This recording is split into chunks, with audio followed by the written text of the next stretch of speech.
നാം വിചാരിക്കുന്നത് പോലെ എന്ന് പറഞ്ഞാൽ ഇസ്ലാമിന്റെ വളർച്ച മുരടിച്ചു എന്നല്ല, അള്ളാഹുവിന്റെ വിശുദ്ധമായ ഇസ്ലാം തളർന്നു എന്നല്ല.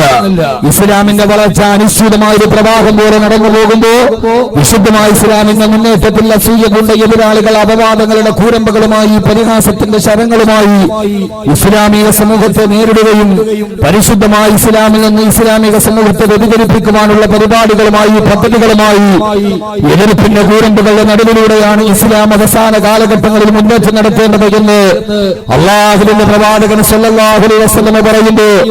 ഇന്ന് യഥാർത്ഥത്തിൽ നാടിന്റെ നാനാഭാഗത്തേക്ക് നമ്മൾ നോക്കുമ്പോ ഇസ്ലാമിന്റെ വേഷങ്ങളെ അപഹസിക്കുന്ന, ഇസ്ലാമിന്റെ ചിഹ്നങ്ങളെ പരിഹസിക്കുന്ന, മുസ്ലിമായ താടിയുണ്ടെങ്കിൽ തലപ്പാവുണ്ടെങ്കിൽ ഭീകരവാദി എന്ന് പറയുന്ന അപരനാമം ചാർത്തപ്പെടുന്ന എയർപോർട്ടുകളിലും റെയിൽവേ സ്റ്റേഷനുകളിലും ബസ് സ്റ്റാൻഡുകളിലും നിന്ന് നിന്നാൽ പോലും മറ്റുള്ളവരുടെ തുറിച്ചുനോട്ടത്തിന് ഇരയാകേണ്ടി വരുന്ന ആ നോട്ടത്തിലൂടെ തങ്ങളുടെ മനസ്സിലേക്ക് അപകർഷതാബോധത്തിന്റെ വിത്തുകൾ പാകേണ്ടി വരുന്ന നാടിന്റെ നാനാഭാഗത്തും ഇസ്ലാമാണോ മുസ്ലിമാണോ ആ ഒരവസ്ഥയിലേക്ക് ബോംബെ നഗരത്തിൽ പോലും, ബോംബെ പോലെയുള്ള ഡൽഹി നഗരത്തിൽ പോലും ഒരു മുസ്ലിം ആയതിന്റെ പേരിൽ എനിക്കൊരു വീട് പോലും ആളുകളെ തിരഞ്ഞില്ല എന്ന് ഇന്ത്യ രാജ്യത്തിന്റെ പാർലമെന്റ് മന്ദിരത്തിൽ സ്വാധീനം ചെലുത്തിയ ഷബാന ആസ്മിയെ പോലെയുള്ള പേരുകൊണ്ട് മുസ്ലിമീങ്ങളായ ആളുകൾ പോലും മുസ്ലിം പേരായതുകൊണ്ട് ബോംബെ നഗരത്തിൽ ഒരു വീട് പോലും ഞങ്ങൾക്ക് വാടകയ്ക്ക് പോലും കിട്ടില്ല എന്ന് പറയേണ്ട അവസ്ഥയിൽ ഇസ്ലാമിക ലോകത്തെ അന്യവൽക്കരിക്കുന്ന, ഇസ്ലാമിക സമൂഹത്തെ ഏതൊരു ഭീതിയുടെ മുൾമുനയിലേക്ക് ലോകത്തേക്ക് നടത്തിക്കൊണ്ടുപോകുന്ന വലിയൊരു സാഹചര്യത്തിലേക്ക് നടന്നു പോകുമ്പോൾ അവകാശങ്ങൾ അപഹരിക്കപ്പെടുന്ന, അനുഗ്രഹങ്ങൾ ധ്വംസിക്കപ്പെടുന്ന ലോകത്തിലെ ഏറ്റവും വലിയ ഒരു ഇരകളുടെ സമൂഹമായി ആ ഇരകൾ വേട്ടയാടപ്പെടുന്നത് വൈറ്റ് ഹൗസിന്റെ തലസ്ഥാന നഗരിയിലേക്ക് ഡൊണാൾഡ് ട്രംപിന്റെ ആഗമനം അവസാനത്തെ വാക്കായി മാറുന്നു.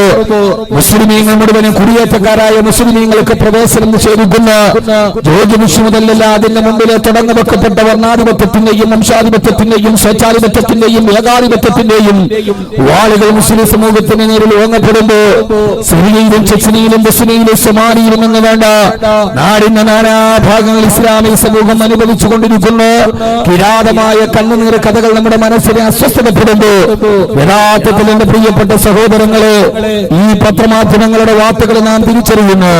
എന്തിനേറെ താൻ ഏതാണ്ട് 3 പതിറ്റാണ്ട് കാലത്തോളമായി 30 വർഷമായി തന്റെ ശബ്ദം മുടങ്ങിക്കേട്ട ജനാധിപത്യത്തിന്റെ ശ്രീകോവിലെത്തേണ്ട ഒരു പ്രതിനിധിയായിരുന്ന ജനാബി അഹമ്മദ് സാഹിബ് പാർലമെന്റ് മന്ദിരത്തിൽ കുരഞ്ഞു വീടുമ്പോ ആ കുരഞ്ഞു വീണ മനുഷ്യന് ചികിത്സ പോലും നിഷേധിക്കപ്പെടുന്ന മാന്യമായി അവസാനമായി താനിതേവരെ വിശ്വസിച്ചു പോകുന്ന വിശ്വാസമനുസരിച്ചിട്ടുള്ള അവസാന കർമ്മങ്ങൾക്ക് സാക്ഷ്യം വഹിച്ച് ഈ ലോകത്തിൽ നിന്ന് വിട പറയുവാനുള്ള അവകാശങ്ങൾ പോലും നിഷേധിക്കപ്പെടുന്നു.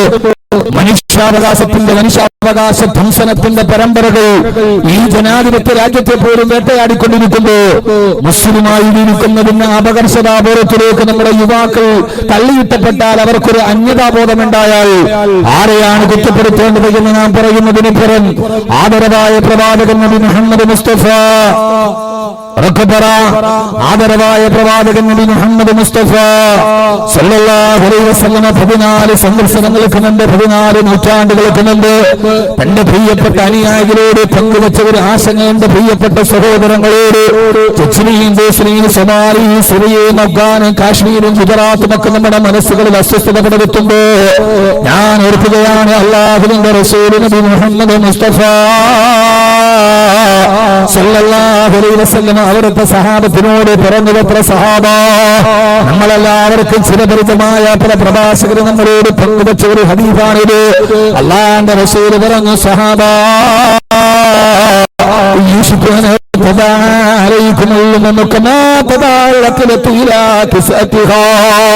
അള്ളാന്റെ റസൂൽ ഇറങ്ങി മുസ്ലിം സമൂഹത്തിന്റെ പേരിൽ ഒരു കാലഘട്ടം എത്തുമ്പോ മുസ്ലിം സമൂഹത്തിന്റെ പേരിൽ വിശന്ന് വരഞ്ഞു നിൽക്കുന്ന ചെന്നായ്ക്കളെ ആട്ടിൻകുട്ടികളെ കാണുമ്പോ, അല്ലെങ്കിൽ വിശന്ന് വരഞ്ഞിരിക്കുന്ന ഒരു ജനതയുടെ മുമ്പിലേക്ക് ആവാസമനുഭവം ഭക്ഷണത്തിന് വേണ്ടി ആഗ്രഹത്തോടെ കാത്തിരിക്കുന്ന വിശന്ന് വരഞ്ഞിരിക്കുന്ന ഒരു സമൂഹത്തിന്റെ മുമ്പിലേക്ക് രുചികരമായ ഭക്ഷണ വസ്തുക്കളുള്ള ഒരു ഭക്ഷണ പലകൾ കൊണ്ടുപോയി വെച്ചാൽ വിശന്നിരിക്കുന്ന സമൂഹം ആ ഭക്ഷണത്തലയിലേക്ക് എത്ര ആർത്തിയോടെ കടന്നു വീഴുമോ അതേ ആർത്തിയോടെയും അത്യാർത്തിയോടെയും മുസ്ലിം സമൂഹത്തിന് എതിരാളികളും നഖങ്ങൾ ഉപയോഗിച്ച് ആയുധങ്ങൾ ഉപയോഗിച്ച് കടന്നു കയറിയവരെ പിടിച്ചു ചുരുങ്ങുന്ന ഒരു കാലഘട്ടം ഒരു സഹാബ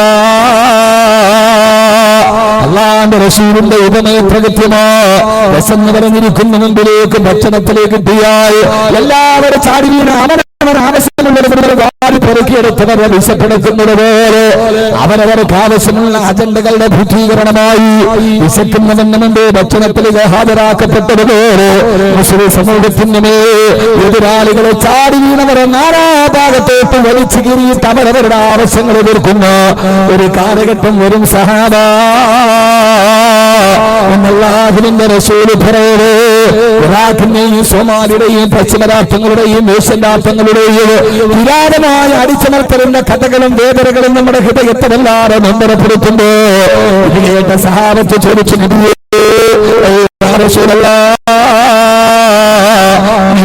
അല്ലാഹുവിന്റെ പ്രവാചകരെ ആ സമയത്തൊക്കെ അല്ലാഹുവിന്റെ റസൂലിനോട് ചോദിച്ചു നബിയേ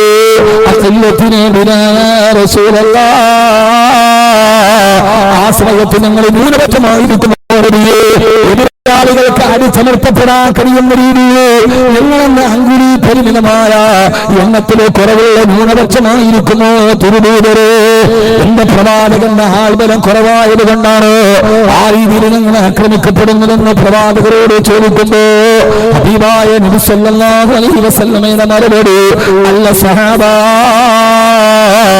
വലാകിന്നകും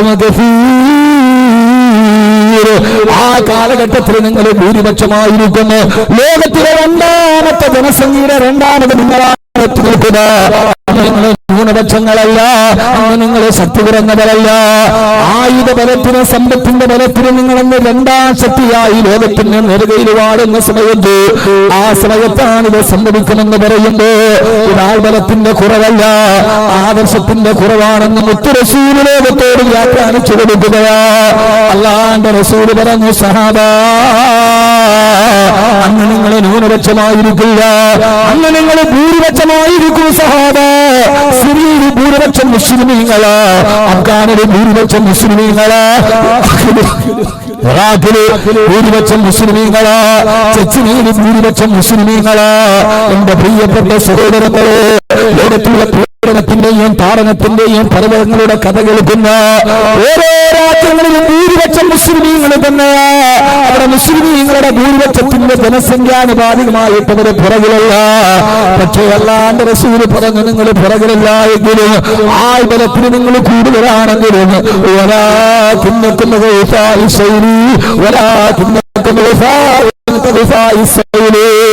മലവെള്ളത്തിൽ ഒലിച്ചു വരുന്ന ചണ്ടികളെ പോലെ നിങ്ങളൊന്ന് ദുർബലരായി മാറുന്നു എന്റെ പ്രിയപ്പെട്ട സഹാബ എന്റെ പ്രിയപ്പെട്ട സഹോദരങ്ങളോട് അവസാന കാലഘട്ടത്തിലെ മുസ്ലിം സമൂഹം അനുഭവിക്കുന്ന പരാജയത്തിന്റെ കാരണം പറയവേ ഒന്നാമത് അല്ലാഹുവിന്റെ റസൂല് പറയാ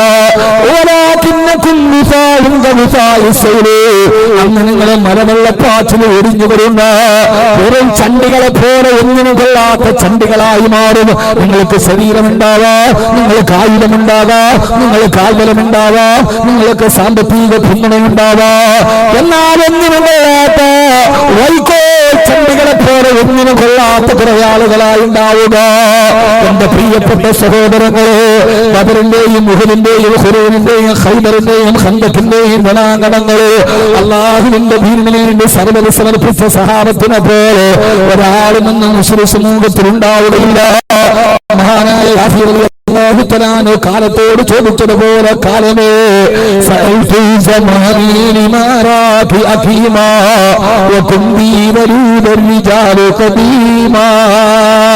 മഹാനായ ഇമാമുനായ പറയാ ഈ കഥകളും ഈ കവിതകളും മനസ്സിലും ഉറപ്പിച്ചു നിർത്തുന്നേ ചെറുപ്പക്കാരാ ഇമാമുനായ പറയാ ഞാൻ കാലത്തോട് ചോദിച്ചു പോയി കാലമേ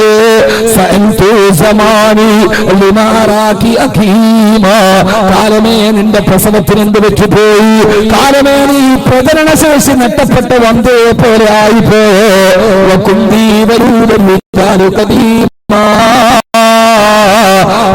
കാലത്തൊക്കെ എത്രയെത്ര ധീരന്മാരായ മക്കളെ പ്രസവിച്ച പെണ്ണായിരുന്നു നീ.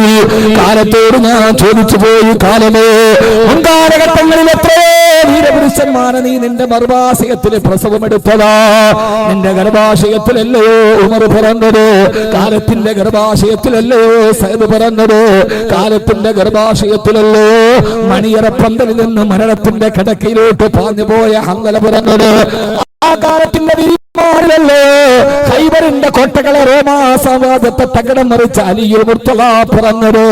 ആ കാലത്തിന്റെ ഗർഭാശയത്തിലല്ലോ ബൈത്തുൽ മുഖദ്ദസിന്റെ വിമോചനം നടത്തിയ സുൽത്താൻ സലാഹുദ്ദീൻ അയ്യൂബി പിറന്നത്.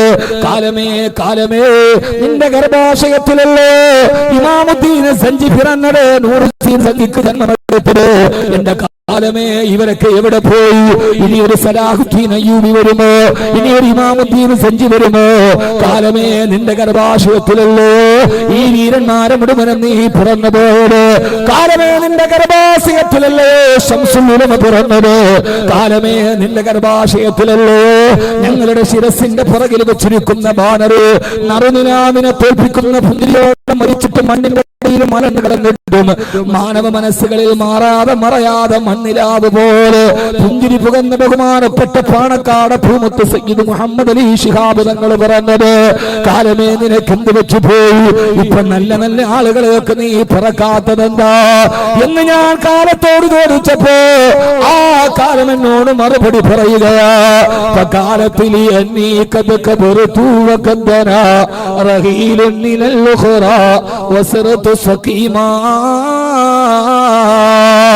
കാലമെന്നോട് പറഞ്ഞു. കാലത്ത് കാലമെന്നോട് മറുപടി പറഞ്ഞു.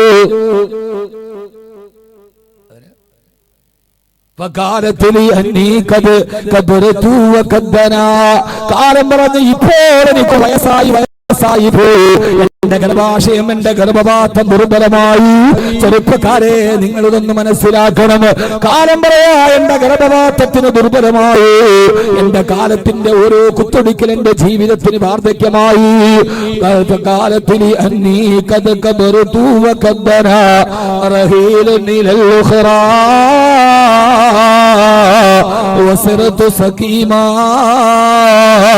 ഞാനിപ്പം രോഗിയായി പോയി.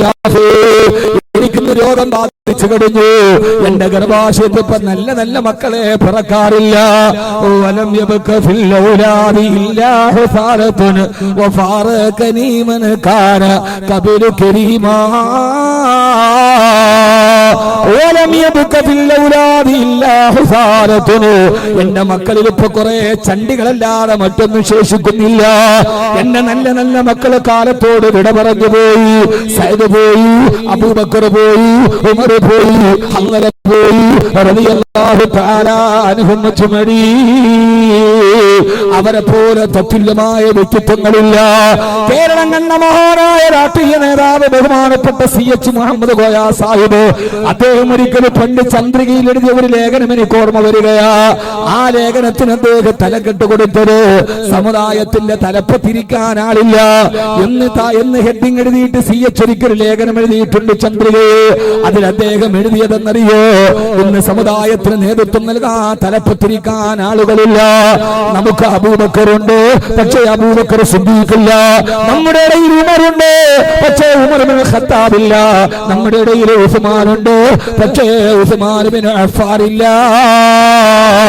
നമ്മുടെ ഇടയിൽ ധാരാളം അലിമാരുണ്ട്, പക്ഷേ അലിയുൽ ഹൈദറില്ല എന്ന സിയ്യത്തിന്റെ വാക്കുകളെ കടമെടുത്ത് പറഞ്ഞാൽ ആദരവായ റസൂലുള്ളാഹി സ്വല്ലല്ലാഹു അലൈഹി വസല്ലമ പറയാ, എന്റെ കാലഘട്ടത്തിന്റെ ഗർഭപാത്രത്തിന്റെ കുറെ ചണ്ടികളെല്ലാം മറ്റൊന്നും അറിയിക്കുന്നില്ല. എന്റെ പ്രിയപ്പെട്ട സഹോദരങ്ങളോ, കോഴിക്കോട് നഗരത്തിലൂടെ യാത്ര ചെയ്താൽ ഒരു മഹാനായ മനുഷ്യൻ നമുക്ക് പറയുണ്ടവിടെ. മഹാനായ സയ്യിദ് അലാഉദ്ദീനുൽ ഹിംസി റളിയല്ലാഹു തആല അൻഹു. ആരാ മഹാനവർ എന്നറിയോ? പൊന്നാനി മുതൽ കോഴിക്കോട് വരെയുള്ള യാത്ര ചെയ്തപ്പോ, പൊന്നാനി മുതൽ കോഴിക്കോട് വരെ യാത്ര അവസാനിച്ചപ്പോ ആ യാത്രയുടെ ഇടയിൽ 200-ലധികം ആളുകളെ ഇസ്ലാമിലേക്ക് കൊണ്ടുവന്ന മഹാന്മാരുടെ ഖബറിടങ്ങളെ കേരളത്തിന്റെ മണ്ണിൽ സുപരിചിതമാണ്. പക്ഷേ അല്ലാഹുവിന്റെ റസൂൽ പറയാ, ലോകത്തിന് മേൽ എതിരാളികളുടെ കടന്നുകയറ്റം വരുമ്പോ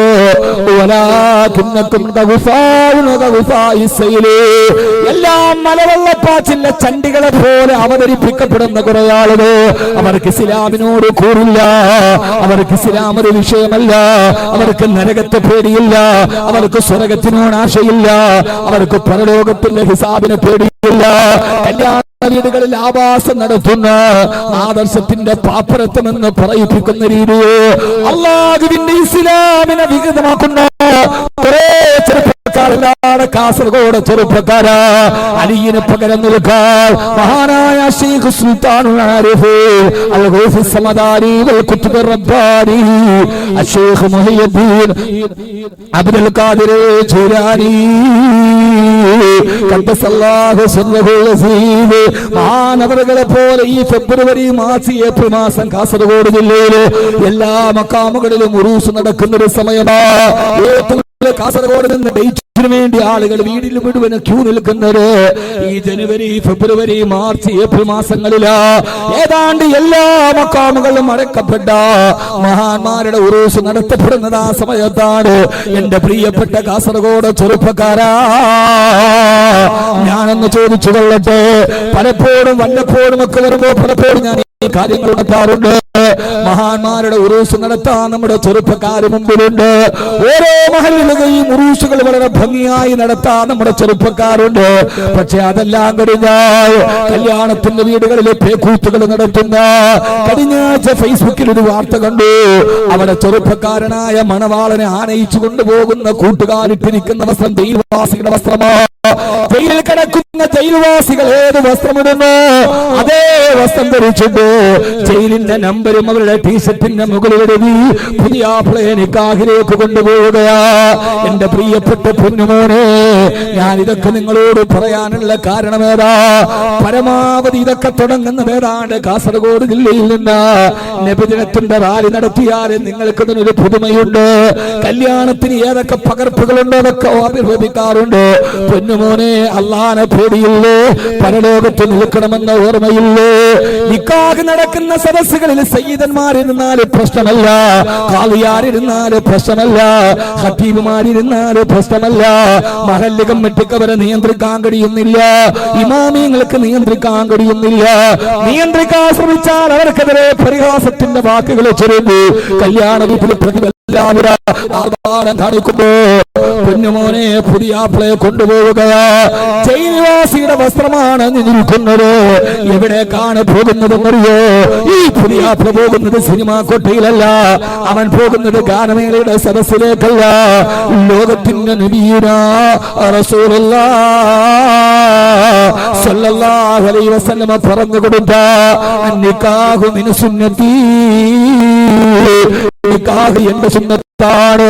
ആദ്യത്തെ നിക്കാഹ് നടത്തിയത് അല്ലാഹു സ്വർഗത്തിൽ വെച്ച ആദം നബിയുടെയും ഹവ്വാവിയുടെയും നിക്കാഹ് സ്വർഗമെന്ന പരിശുദ്ധമായ സ്ഥലത്ത് വെച്ച് നടന്ന അല്ലാഹുവിന്റെ റസൂൽ സുന്നത്താണെന്ന് ലോകത്തോട് പറഞ്ഞു കൊടുത്ത നിക്കാഹ് ചെയ്താൽ അവൻ ദീനിന്റെ 3/2 ഭാഗം പൂർത്തീകരിച്ചവരാ. ദീനിന്റെ 3/2 ഭാഗം പൂർത്തീകരിക്കാൻ പുതിയ ആപ്പിള പോകുമ്പോ ആഭാസത്തിന്റെയും അനാവശ്യത്തിന്റെയും അന്ധവിശ്വാസത്തിന്റെയും ആരവങ്ങൾ ഉറക്കുന്ന ചെറുപ്പക്കാരാ, പുതിയ പെണ്ണിനെയും പുതിയ ആപ്പിളയും റോഡിലെ കാളവണ്ടിയിലൂടെ നടത്തുന്ന, അവരെ കല്യാണത്തിന് പോകുന്ന വാഹനത്തിൽ നിന്നിറക്കിയിട്ട് ഒരു സ്കൂട്ടറിന്റെ മുകളില് ചായം കെട്ടി കൊടികെട്ടി നടത്തുന്ന, ഞാനൊന്ന് ചോദിക്കട്ടെ മുസ്ലിമേ, ഇതൊന്നും നിനക്കൊരു പ്രശ്നമല്ലല്ലോ? സിറിയയിൽ നിന്റെ സഹോദരങ്ങൾ ബോംബ് വീണിട്ട് പൊട്ടിക്കളയാ, അഫ്ഗാനിൽ നിങ്ങളുടെ സഹോദരിമാരെ ബലാത്സംഗം ചെയ്യപ്പെടുകയാ, അങ്ങനെ ചെഞ്ചിരിയിൽ നിന്റെ പ്രിയപ്പെട്ട സഹോദരങ്ങൾ ജീവിക്കാൻ പാടുപെടുകയാ. എടാ പൊന്നുമോനെ, നിന്റെ സഹോദരങ്ങള് ബർമയിലെ ബുദ്ധമതക്കാര് കെട്ടിയുണ്ടാക്കിയ വിറക് കെട്ടിന്റെ മുകളിലേക്ക് മരത്തിക്കടത്തിയിട്ട് താഴെ നിന്ന് തീ കൊളുത്തുമ്പോ വിറക് കഷണങ്ങൾ തീയാളിക്ക് പാവപ്പെട്ട റോഹിംഗ്യയിലെ മുസ്ലിമീങ്ങളുടെ ശരീരം കത്തിക്കരിഞ്ഞ് ചാമ്പലാവുമ്പോ ആ പാവപ്പെട്ടവരുടെ കത്തിക്കരിഞ്ഞു പോയ മാംസത്തിന്റെ രൂക്ഷഗന്ധം നിന്റെ നാസാരന്ധങ്ങൾ അടിക്കുമ്പോ ഇസ്ലാമിക സമൂഹം നാടിന്റെ നാനാഭാഗത്ത് ആക്രമിക്കപ്പെടുമ്പോ ഇവിടെ നീ പണത്തിന്റെ അഹങ്കാരം കൊണ്ട് ഗൾഫിൽ നിന്ന് കുറെ $10 ഉച്ചിട്ടം നിന്റെ ജീവിതത്തിൽ വന്നു വേണപ്പോ എനിക്ക് പറയാൻ പേടിയൊന്നുമില്ല. അങ്ങനെ പേടിയുള്ള ആളുമല്ല. നിങ്ങൾക്കൊക്കെ അഹങ്കാരം മൂക്കാനുള്ള കാരണം നാളെ എന്നെ വാതിൽ വിളിച്ചില്ലേ, വല്ലാഹി എനിക്കതിന് പ്രശ്നമില്ല. കുറെ ഗൾഫിന്റെ വരുമാനം വന്നപ്പോ അതിന്റെ പേരിൽ പടച്ചറപ്പിന്റെ ദീനിനെ വികലമാക്കാൻ ശ്രമിക്കുന്നവരെ അല്ലാഹുവിന്റെ റസൂൽ പറയാ, നീയൊക്കെ അങ്ങനെ ചെയ്തില്ലെങ്കിലേ കുഴപ്പമുള്ളൂ. മലവെള്ളപ്പാറ്റിൽ ഒലിച്ചു വരുന്ന ചണ്ടികളെ പോലെ നികിട്ടരാണ് നിങ്ങൾ അത്രത്തോളം ദുർബലരാണെന്ന് ഹബീബായ നബി മുഹമ്മദ് മുസ്തഫ സല്ലല്ലാഹു അലൈഹി വസല്ലമ അവർക്കാർക്കും അത് പ്രശ്നമല്ല. ഇസ്ലാമിന്റെ ആദർശങ്ങളെ വലിച്ചെറിയുന്ന ഇന്ന് പത്രത്തിൽ കണ്ടത് കണ്ണൂർ ഭാഗത്ത് നിന്ന് കുറെ വിദ്യാർത്ഥികളെ പോലീസ് പിടിച്ചു പത്രേ. അവിടുത്തെ എല്ലാ ബീച്ചുകളിലും പർദ്ദയിട്ട കുറെ കുട്ടികളെ കാണാം. ഇതിനു മുമ്പ് നേരത്തെ ഇത് ആലപ്പുഴയിലും ഈ വാർത്ത കേട്ടിട്ടുണ്ട്. പോലീസുകാർ നോക്കുമ്പോ +1 +2 പഠിക്കുന്ന പെൺകുട്ടികൾ യൂണിഫോമിന് മുകളിൽ പർദ്ദയിട്ടുണ്ട് കാമുകന്മാരോടൊത്ത് ചുറ്റിക്കറങ്ങുകയാ.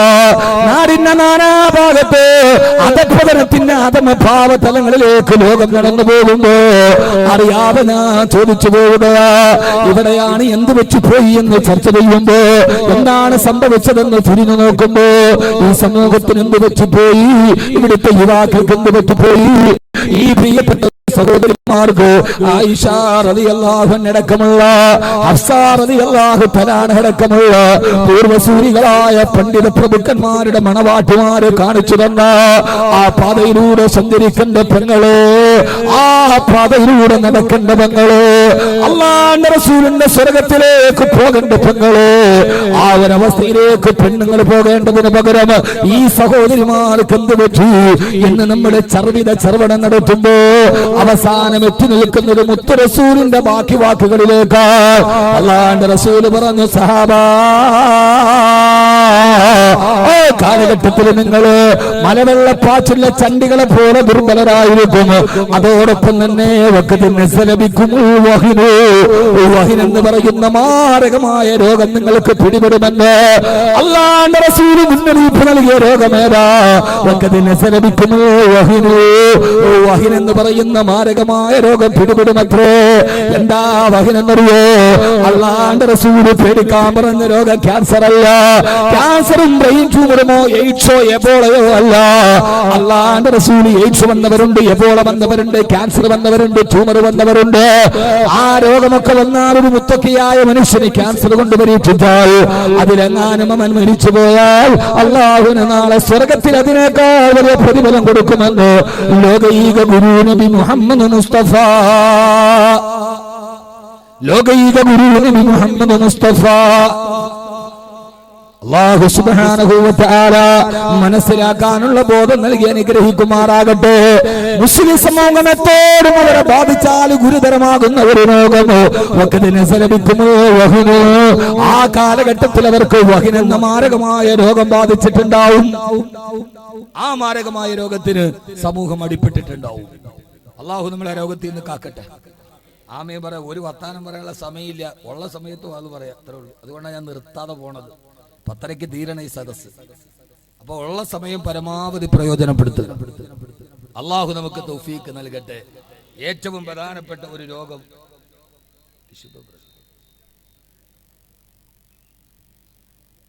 അന്ന് സമൂഹത്തെ ബാധിക്കുന്ന ഏറ്റവും പ്രധാനപ്പെട്ട രോഗം അൽ വഹിനു. വഹിൻ എന്ന് പറയുന്ന മാരകമായ രോഗമാണ്. ഇതാണ് ആധുനിക മുസ്ലിം സമൂഹം നേരിടുന്ന ഏറ്റവും വലിയ വെല്ലുവിളി. വേറെ വെല്ലുവിളിയൊന്നുമില്ല. വേറെ ഇറാഖോ സിറിയയോ അതൊന്നും നമ്മളെ ബുദ്ധിമുട്ടിക്കുന്നില്ല. കാരണം ഡൊണാൾഡ് ട്രംപ് അധികാരത്തിൽ വന്നൊന്നും നമ്മളെ ബുദ്ധിമുട്ടിക്കുന്നില്ല. അത് ഇമാം മഹദിക്കുള്ള വഴിതെളിയാണ്. അവിടെ നമുക്ക് ആശങ്കയില്ല. നിങ്ങൾ ആരും വിചാരിക്കേണ്ട Syria, Afghan, Chechnya, Bosnia, Donald Trump ഇതൊന്നും നമ്മളെ ആശങ്കപ്പെടുത്തുന്നില്ല. ഇത് അല്ലാഹുവിന്റെ റസൂൽ സ്വല്ലല്ലാഹു അലൈഹി വസല്ലമ ലോകാവസാനത്തിന് മുമ്പ് പറഞ്ഞ അടയാളങ്ങളിലേക്ക് ലോകം നടന്നു പോവുകയാണ്. അതിനെക്കുറിച്ച് നമുക്കിപ്പോൾ ചർച്ച ചെയ്യേണ്ട.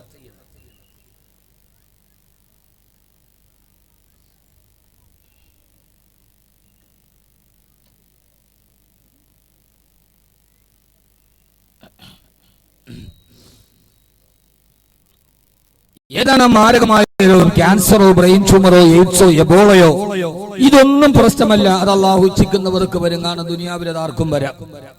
അള്ളാഹു അവനാണ് ഷാഫി, അവനാണ് കാഫി, അവനാണ് മുആഫി. അത് ഉദ്ദേശിക്കുന്നവർക്ക് ശിഫയാവാം. അള്ളാഹു നമ്മുടെ എല്ലാ രോഗികളുടെയും രോഗങ്ങളെ അള്ളാഹു ശിഫയാക്കി കൊടുക്കട്ടെ.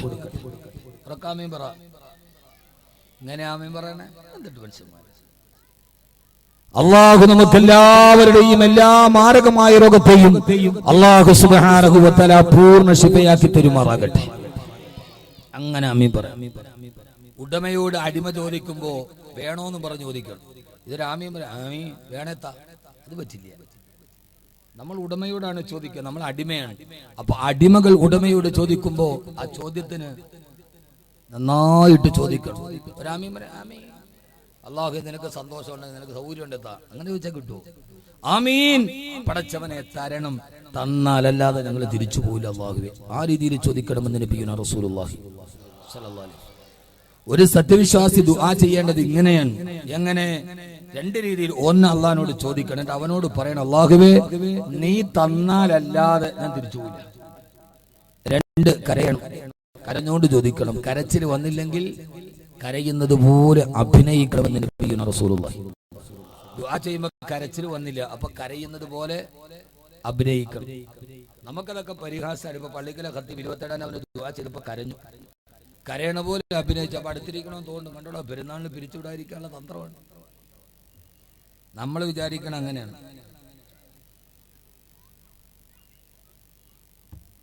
അങ്ങനെയല്ല. കരച്ചിൽ വന്നില്ലെങ്കിൽ കരയുന്നത് പോലെ നിങ്ങൾ അഭിനയിക്കണമെന്ന് നബി മുഹമ്മദ് മുസ്തഫ സ്വല്ലല്ലാഹു അലൈഹി വസല്ലം. ഇതാ ചൂട്, അല്ലാഹു കാത്തുരക്ഷിക്കട്ടെ. ഫെബ്രുവരി ആയപ്പോഴേ ഇത്രയും ചൂട്. അപ്പോൾ മാർച്ച് ഏപ്രിൽ ആവുമ്പോൾ കഴിഞ്ഞ 100 വർഷത്തിന്റെ ഇടയിൽ ഏറ്റവും വലിയ വരൾച്ചയിലേക്കാണ് കേരളം പോകുന്നത്. ചൂട്ടിച്ചോളി, ഇനി ലോകത്തിന് വലിയ ആയുസ്സൊന്നുമില്ല. ഇതൊക്കെ ഏതാണ്ട് തീരാറായി. നിങ്ങളൊന്ന് ആലോചിച്ചോക്കെ, സസ്യശ്യാമളമായ ഹരിതാപമായ ചാരിയാറും ഭാരതപ്പുഴയും പമ്പയും പെരിയാറും തടം തല്ലിയാ തുടങ്ങിയ എന്നും ഫലഭൂയിഷ്ടമായിരുന്ന വൃഷ്ടിപ്രദേശങ്ങൾ ഏറെയുള്ള കേരളം വരൾച്ചയിലേക്ക് പോകുന്നു എന്ന് പറഞ്ഞതിന്റെ അർത്ഥം എന്താ? പെരിയാറും പമ്പയാറും ഭാരതപ്പുഴയൊക്കെ വറ്റി. അള്ളാഹു നമ്മളെ എല്ലാ രീതിയിലും വരുന്ന എല്ലാ ആപത്തുകളും അള്ളാഹു കാത്തുരക്ഷിക്കുമാറാകട്ടെ. അപ്പൊ നമ്മൾ ദുആ ചെയ്യേണ്ട രോഗമേറ അള്ളാഹുവേ വഹിൻ എന്ന് അള്ളാഹുവിന്റെ പ്രവാചകൻ നബി മുഹമ്മദ് മുസ്തഫ സല്ലല്ലാഹു അലൈഹി വസല്ലമ മുന്നറിയിപ്പ് നൽകിയ ഒരു രോഗമാണ്. എന്താണ് വഹിൻ? ആ രണ്ട് രോഗത്തിൽ നിന്ന് അള്ളാഹു കാക്കട്ടെ. മതി, ഇവിടെ ഒന്നല്ല, ലേലം വിളിക്കാനല്ല, എനിക്ക് ഉപയോഗിക്കാനാണ് വിചാരിച്ചത്.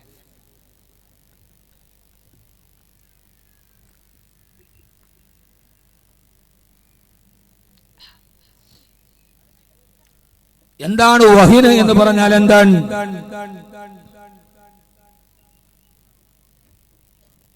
ആദരവായ റസൂലുള്ളാഹി സ്വല്ലല്ലാഹു അലൈഹി വസല്ലം പറഞ്ഞു, വഹിൻ എന്ന രോഗം വന്നാൽ അതിന് 2 രോഗലക്ഷണമുണ്ട്. ആ 2 ലക്ഷണങ്ങൾ ഇൻഷാ അല്ലാഹ് നമുക്ക് പറയാം. അല്ലാഹു അതിൽ നിന്ന് നമ്മളെ കാത്തുരക്ഷിക്കട്ടെ. അത് മാറിയാലല്ലാതെ മുസ്ലിം സമൂഹത്തിന്റെ ഈ ബുദ്ധിമുട്ട് മാറില്ല. അത് മാറണം മുസ്ലിമീങ്ങളുടെ മനസ്സിൽ നിന്ന്. അല്ല, നമ്മൾ മുഖം നന്നാവാത്തതിനെ കണ്ണാടിയെ കുറ്റം പറഞ്ഞിട്ട് കാര്യമില്ല. ആദ്യം മുഖമാണ് നന്നാക്കണം. മുഖം നന്നാവാത്തതിനെ കണ്ണാടി മോശമാണെന്ന് പറഞ്ഞിട്ട് കാര്യമുണ്ടോ? ഉണ്ടോ? എന്റെ മുഖം നന്നായില്ല, കണ്ണാടി ഈ കണ്ണാടി മോശമാണ് എന്ന് പറഞ്ഞിട്ട് കാര്യമുണ്ടോ? നമ്മൾ നമ്മുടെ തെറ്റെല്ലാം അംഗീകരിക്കേണ്ടത്. ഒരാൾ ആക്സിഡന്റിൽ പെട്ട് വണ്ടി പോയി പോസ്റ്റ് ഇടിച്ചു. അപ്പൊ അയാൾ വന്നിട്ട് എന്റെ പൊന്നുസ്താദെ, രാത്രിയിൽ ഞാൻ വണ്ടി ഇങ്ങനെ ഓടിച്ചോണ്ട് വരുമ്പോ റോഡിന്റെ അരികിൽ വന്ന പോസ്റ്റ് വന്ന് എന്റെ കാറിൽ ഒരൊറ്റ ഇടി. അവൻ പറയാനായിട്ട് നമ്മൾ വിശ്വസിച്ചു. ഉസ്താദ്, ഞാൻ ഓടിച്ചോണ്ട് പോകുമ്പോൾ റോഡിന്റെ അരികിൽ പോസ്റ്റ് വന്ന് എന്റെ കാറിൽ ഒരൊറ്റ ഇടിച്ചു. അപ്പടി ഇവൻ പോയി പോസ്റ്റ് ഇടിച്ചല്ല. നമ്മളെപ്പോഴും മറ്റൊന്നിനെ കുറ്റം പറഞ്ഞ് അവനവന് ബാധിച്ച ആദർശ പാപ്പരത്തെയും അവനവന് ബാധിച്ച രോഗത്തെയും ചികിത്സിക്കാൻ കഴിയാതെ രോഗം വേറെ എവിടെയാണോ എന്ന് ചിന്തിച്ച് നടക്കാണ് നമ്മൾ. തുഞ്ചത്തെഴുത്തച്ഛൻ പറഞ്ഞതുപോലെ, ചക്ഷുശ്രവണ ഗളസ്തമാം ദർദുരം ഭക്ഷണത്തിന് അപേക്ഷിക്കുന്നത് പോലെ. ചക്ഷുശ്രവണ ഗളസ്തമാം ദർദുരം ഭക്ഷണത്തിന് അപേക്ഷിക്കുന്നത് പോലെ. കേട്ടിട്ടില്ല നിങ്ങള്? എന്താ അതിന്റെ അർത്ഥം? എന്താ? നിങ്ങൾക്ക് നിങ്ങളുടെ മലയാളം തന്നെ നേരെ പറയാറുണ്ട്. ഞാൻ ഈ കാസർഗോഡ് ജില്ല മംഗലാപുരത്ത് ആരെയും ഫോൺ വിളിച്ചപ്പെട്ട ഞാൻ അൽഹംദുലില്ലാ ഖൈർ ഇൻഷാ അല്ലാഹ് ദുആ ചെയ്യാൻ ഞാൻ കട്ട് ചെയ്തേക്ക് മനസ്സിലാവില്ല. ഈ ഭാഷ മനസ്സിലാവാൻ ഭയങ്കര ബുദ്ധിമുട്ടാണ്. കാസർഗോഡുകാർ വിളിച്ചാൽ ഒത്തിരി നേരം സംസാരിക്കില്ല, മംഗലാപുരം ഭാഗത്തുനിന്ന് വിളിച്ചാൽ ഒട്ടും കൂടുതൽ സംസാരിക്കില്ല. അവൻ അൽഹംദുലില്ലാ ഖൈർ ഇൻഷാ അല്ലാഹ് ഏതായാലും ഒരു ദുആ വസിയത ദുആ ചെയ്തേക്ക്. നിങ്ങളുടെ ഭാഷ മനസ്സിലാക്കാൻ വലിയ പാടാണ്. ഉസ്താദേ ഞാൻ പണ്ട് വീട്ടിൽ വന്നിട്ട് ബുക്കാക്കാൻ ഇവിടെ വന്ന് ഇപ്പം ഞാൻ വന്ന് കണ്ടപ്പോൾ ഒരാളെൻ്റെ കയ്യിൽ പിടിച്ചിട്ട് ഉസ്താദെ ഉസ്താദ് എന്നെ മനസ്സിലായി. ഞാൻ പറഞ്ഞില്ല മനസ്സിലായില്ല, ഞാൻ പണ്ട് ഉസ്താദിന്റെ വീട്ടിൽ വന്നിരുന്നു ബുക്കാക്കാൻ. ഞാൻ വന്ന് എൻ്റെ പിള്ളേർക്കുള്ള ബുക്കൊക്കെ ഞാൻ മേടിച്ചു കൊടുക്കണ്ട്, പിന്നെ നീ എന്തിനാ എൻ്റെ വീട്ടിൽ വന്ന് ഉസ്താദിനെ ബാഗ് ബുക്ക് ചെയ്യാൻ വന്നത്? പെട്ടെന്ന് മനസ്സിലാവണം, ഓരോ ഭാഷത്തിനാണ്. കാസർഗോഡ് തന്നെ 12 ഭാഷയുണ്ടെന്ന് എനിക്ക് തോന്നുന്നു. ബേരി, തുളു, അങ്ങനെ പല ഭാഷകളാണ്.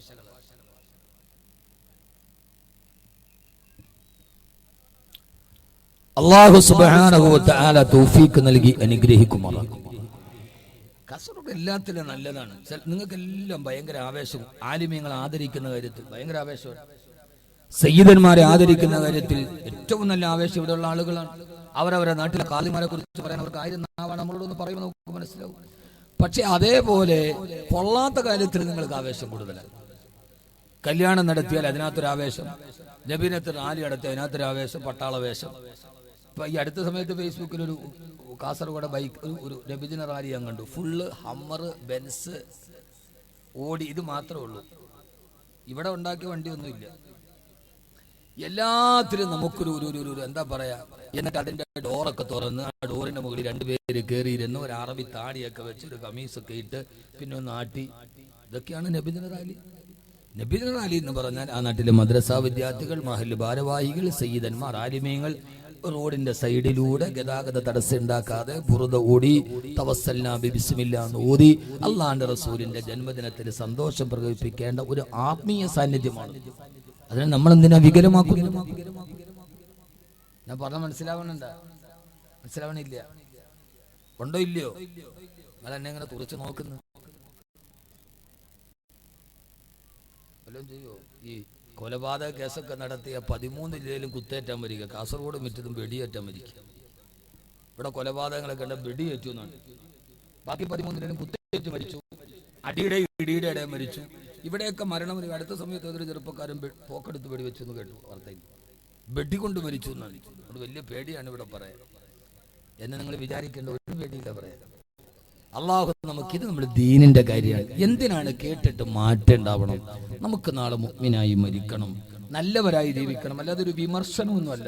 ഒരു ഉസ്താദന്മാരോ ആരും വെള്ളിയാഴ്ച പള്ളിയിൽ പറയുന്നത് ഇതൊന്നും വിമർശനമല്ല. നന്നായി ആത്മീയമായ ഒരു ഔന്നത്യം ഉണ്ടാകണമെന്ന ആഗ്രഹത്തിന്റെ പേരിൽ പറയുന്നതാണ്. അള്ളാഹു നമ്മളെ ഈ രോഗത്തിൽ നിന്ന് കാത്തുരക്ഷിക്കട്ടെ.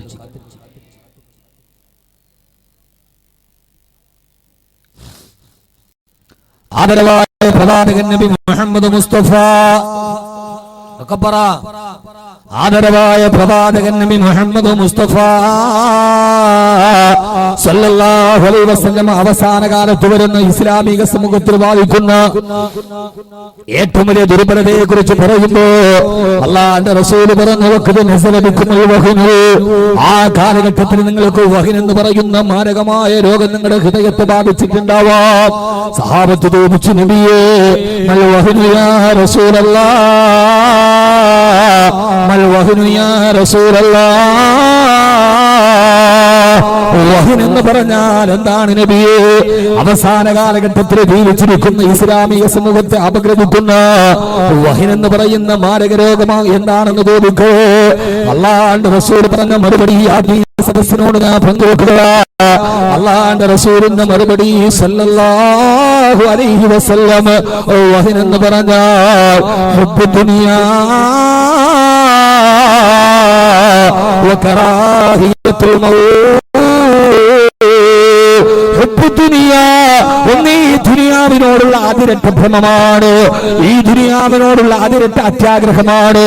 ഇസ്ലാമിക സമൂഹത്തിന്റെ ഹൃദയത്തിലേക്ക് ഭൗതികമായ ലോകത്തിനോടുള്ള അത്യാഗ്രഹം ആസക്തിയും വർദ്ധിച്ചു വന്നാൽ, എന്നാൽ ഈ ദുനിയാവേദ അല്ലാഹു സുബ്ഹാനഹു വ തആല ലോകത്തെ ഏറ്റവും നശ്വരമാണെന്ന് പറഞ്ഞ ഏത് സമയത്തും അവസാനിക്കുമെന്ന് പറഞ്ഞു പോയ അള്ളാഹുവിന്റെ ഏറ്റവും വലിയ നിസ്സാരമായി പറഞ്ഞു പോയ ദുനിയാവുണ്ടല്ലോ, ആ ദുനിയാവിനെ ആരെങ്കിലും സ്നേഹിച്ചാൽ ദുനിയാവിനോടുള്ള അതിരട്ട ആഡംബര ഭ്രമം ഇസ്ലാമിക സമൂഹത്തിന്റെ ഹൃദയത്തെ കീഴടക്കിയാൽ കാസർഗോഡ് ചെറുപ്പക്കാരാ ഈ അതിരട്ട ആഡംബരത്തോടുള്ള ഭ്രമമല്ലോ, മറ്റൊരുത്തന്റെ മുമ്പിൽ വലുതാകാനുള്ള ആഗ്രഹമല്ലോ നമ്മുടെ ഹൃദയത്തെ ഇന്ന് മതിച്ചുകൊണ്ടിരിക്കുക.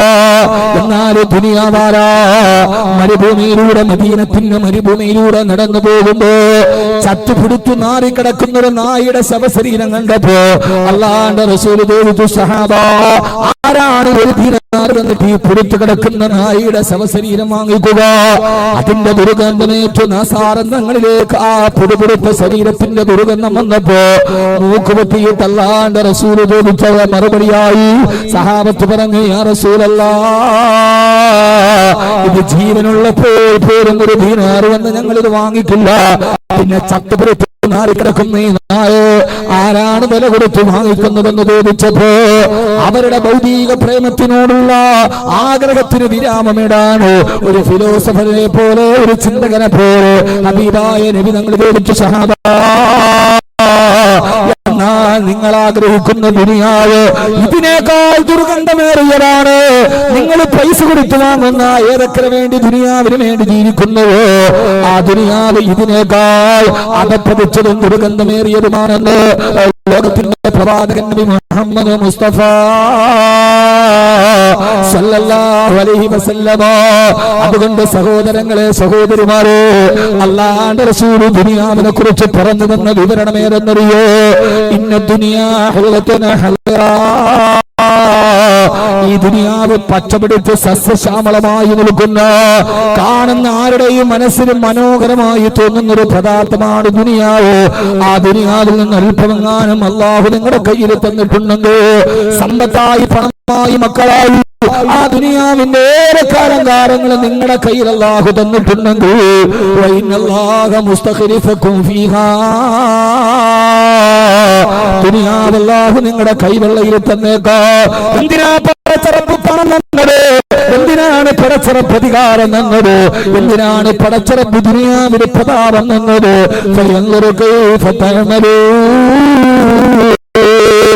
സമയം പരിമിതമായതുകൊണ്ട് അടുത്ത ഒരു കാര്യം കൂടി പറയേണ്ടതുണ്ട്. ദുനിയാവുമായി ബന്ധപ്പെട്ട് ഈ ഒരേ ഒരു കാര്യമാണ് എനിക്ക് നിങ്ങളോട് പറയാനുള്ളത്. അല്ലാഹുവിന്റെ റസൂൽ പറയാ, ഈ ദുനിയാവിൽ എന്തെങ്കിലും അല്ലാഹു എന്റെ നിങ്ങളെ കയ്യിൽ തന്നിട്ടുണ്ടെങ്കിൽ ആ ദുനിയാവ് കൊണ്ട് നമ്മൾ എന്താണ് ചെയ്യുന്നതെന്ന് പടച്ചറപ്പ് നോക്കുകയാ. അല്ലാഹു നിരീക്ഷിക്കാൻ വേണ്ടിയാണ് തന്നത്. നമ്മളെ പരീക്ഷിക്കാൻ വേണ്ടി ഒരാൾ നമ്മുടെ കയ്യിൽ സാധനം തന്നിട്ട്, അതല്ലെങ്കിൽ നമ്മൾ കടയിലോട്ട് കയറുമ്പോ CCTVയുടെ ക്യാമറ നമ്മൾ നിരീക്ഷിക്കുന്നത് പോലെ ഈ ദുനിയാവ് നമ്മുടെ കൈവെള്ളയിൽ തന്നിട്ട് പടച്ചറപ്പ് നമ്മളെ നിരീക്ഷിക്കുകയാ. ഇന്ന റബ്ബക അല്ലാഹുവിന്റെ നിരീക്ഷണത്തിലാ നമ്മൾ. ഈ ബോധം ഹൃദയത്തിൽ നിന്ന് മാറിപ്പോകരുത്. സൗന്ദര്യം ദുനിയാവിൽ അല്ലാഹു തരുന്നത്. ആ സൗന്ദര്യം വന്നിട്ട് ചെറുപ്പക്കാരെ റബ്ബ് നമ്മളെ നിരീക്ഷിക്കുകയാ, തങ്ങളെ റബ്ബ് നമ്മളെ നിരീക്ഷിക്കുകയാ. ആ സൗന്ദര്യം കൊണ്ട് നീ ഒരു പുരുഷനെ വഴിപഠിപ്പിക്കുന്നുവോ? ആ സൗന്ദര്യത്തെ നീ മറച്ചു നടക്കുന്നുവോ?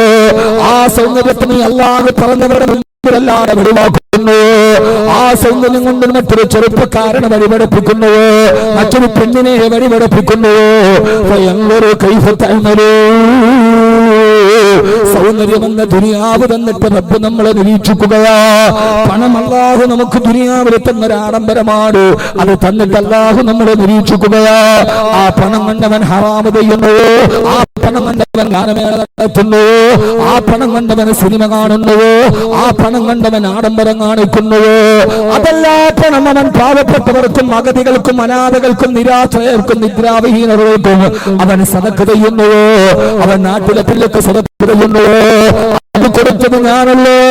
അല്ലാഹു നിരീക്ഷിക്കാൻ വേണ്ടിയാണ് പണം നമ്മുടെ കയ്യിൽ തന്നതെന്ന് അല്ലാഹുവിന്റെ റസൂൽ നബി മുഹമ്മദ് മുസ്തഫ സല്ലല്ലാഹു അലൈഹി വസല്ലമ. അല്ലാഹുവിന്റെ പ്രവാചകൻ നബി മുഹമ്മദ് മുസ്തഫ സല്ലല്ലാഹു അലൈഹി അലൈഹി വസല്ലമ. അതുകൊണ്ട് വഹനെന്ന രോഗത്തിന്റെ ആദ്യത്തെ ലക്ഷണം ദുനിയാവിനോടുള്ള അതിരട്ട ഭ്രമമാ. അതുമായി ബന്ധപ്പെട്ട ഒറ്റ ഹദീസ് മാത്രം ഞാൻ പറഞ്ഞുകൊള്ളട്ടെ, സമയം പരിമിതമാണല്ലോ സഹോദരങ്ങളോ. അല്ലാഹുവിന്റെ റസൂൽ പറയാ, അതുകൊണ്ട് ദുനിയാവിൽ നിങ്ങൾ ജീവിക്കുമ്പോ രണ്ട് കാര്യത്തെ ശ്രദ്ധിക്കണേ. ദുനിയാവിൽ ജീവിക്കുമ്പോ രണ്ട് കാര്യങ്ങൾ നിങ്ങൾ ശ്രദ്ധിക്കണേ. അല്ലാഹു തൗഫീഖ് നൽകട്ടെ. ഒന്നാമത്തേത് ഇത്തഖു ദുനിയാ,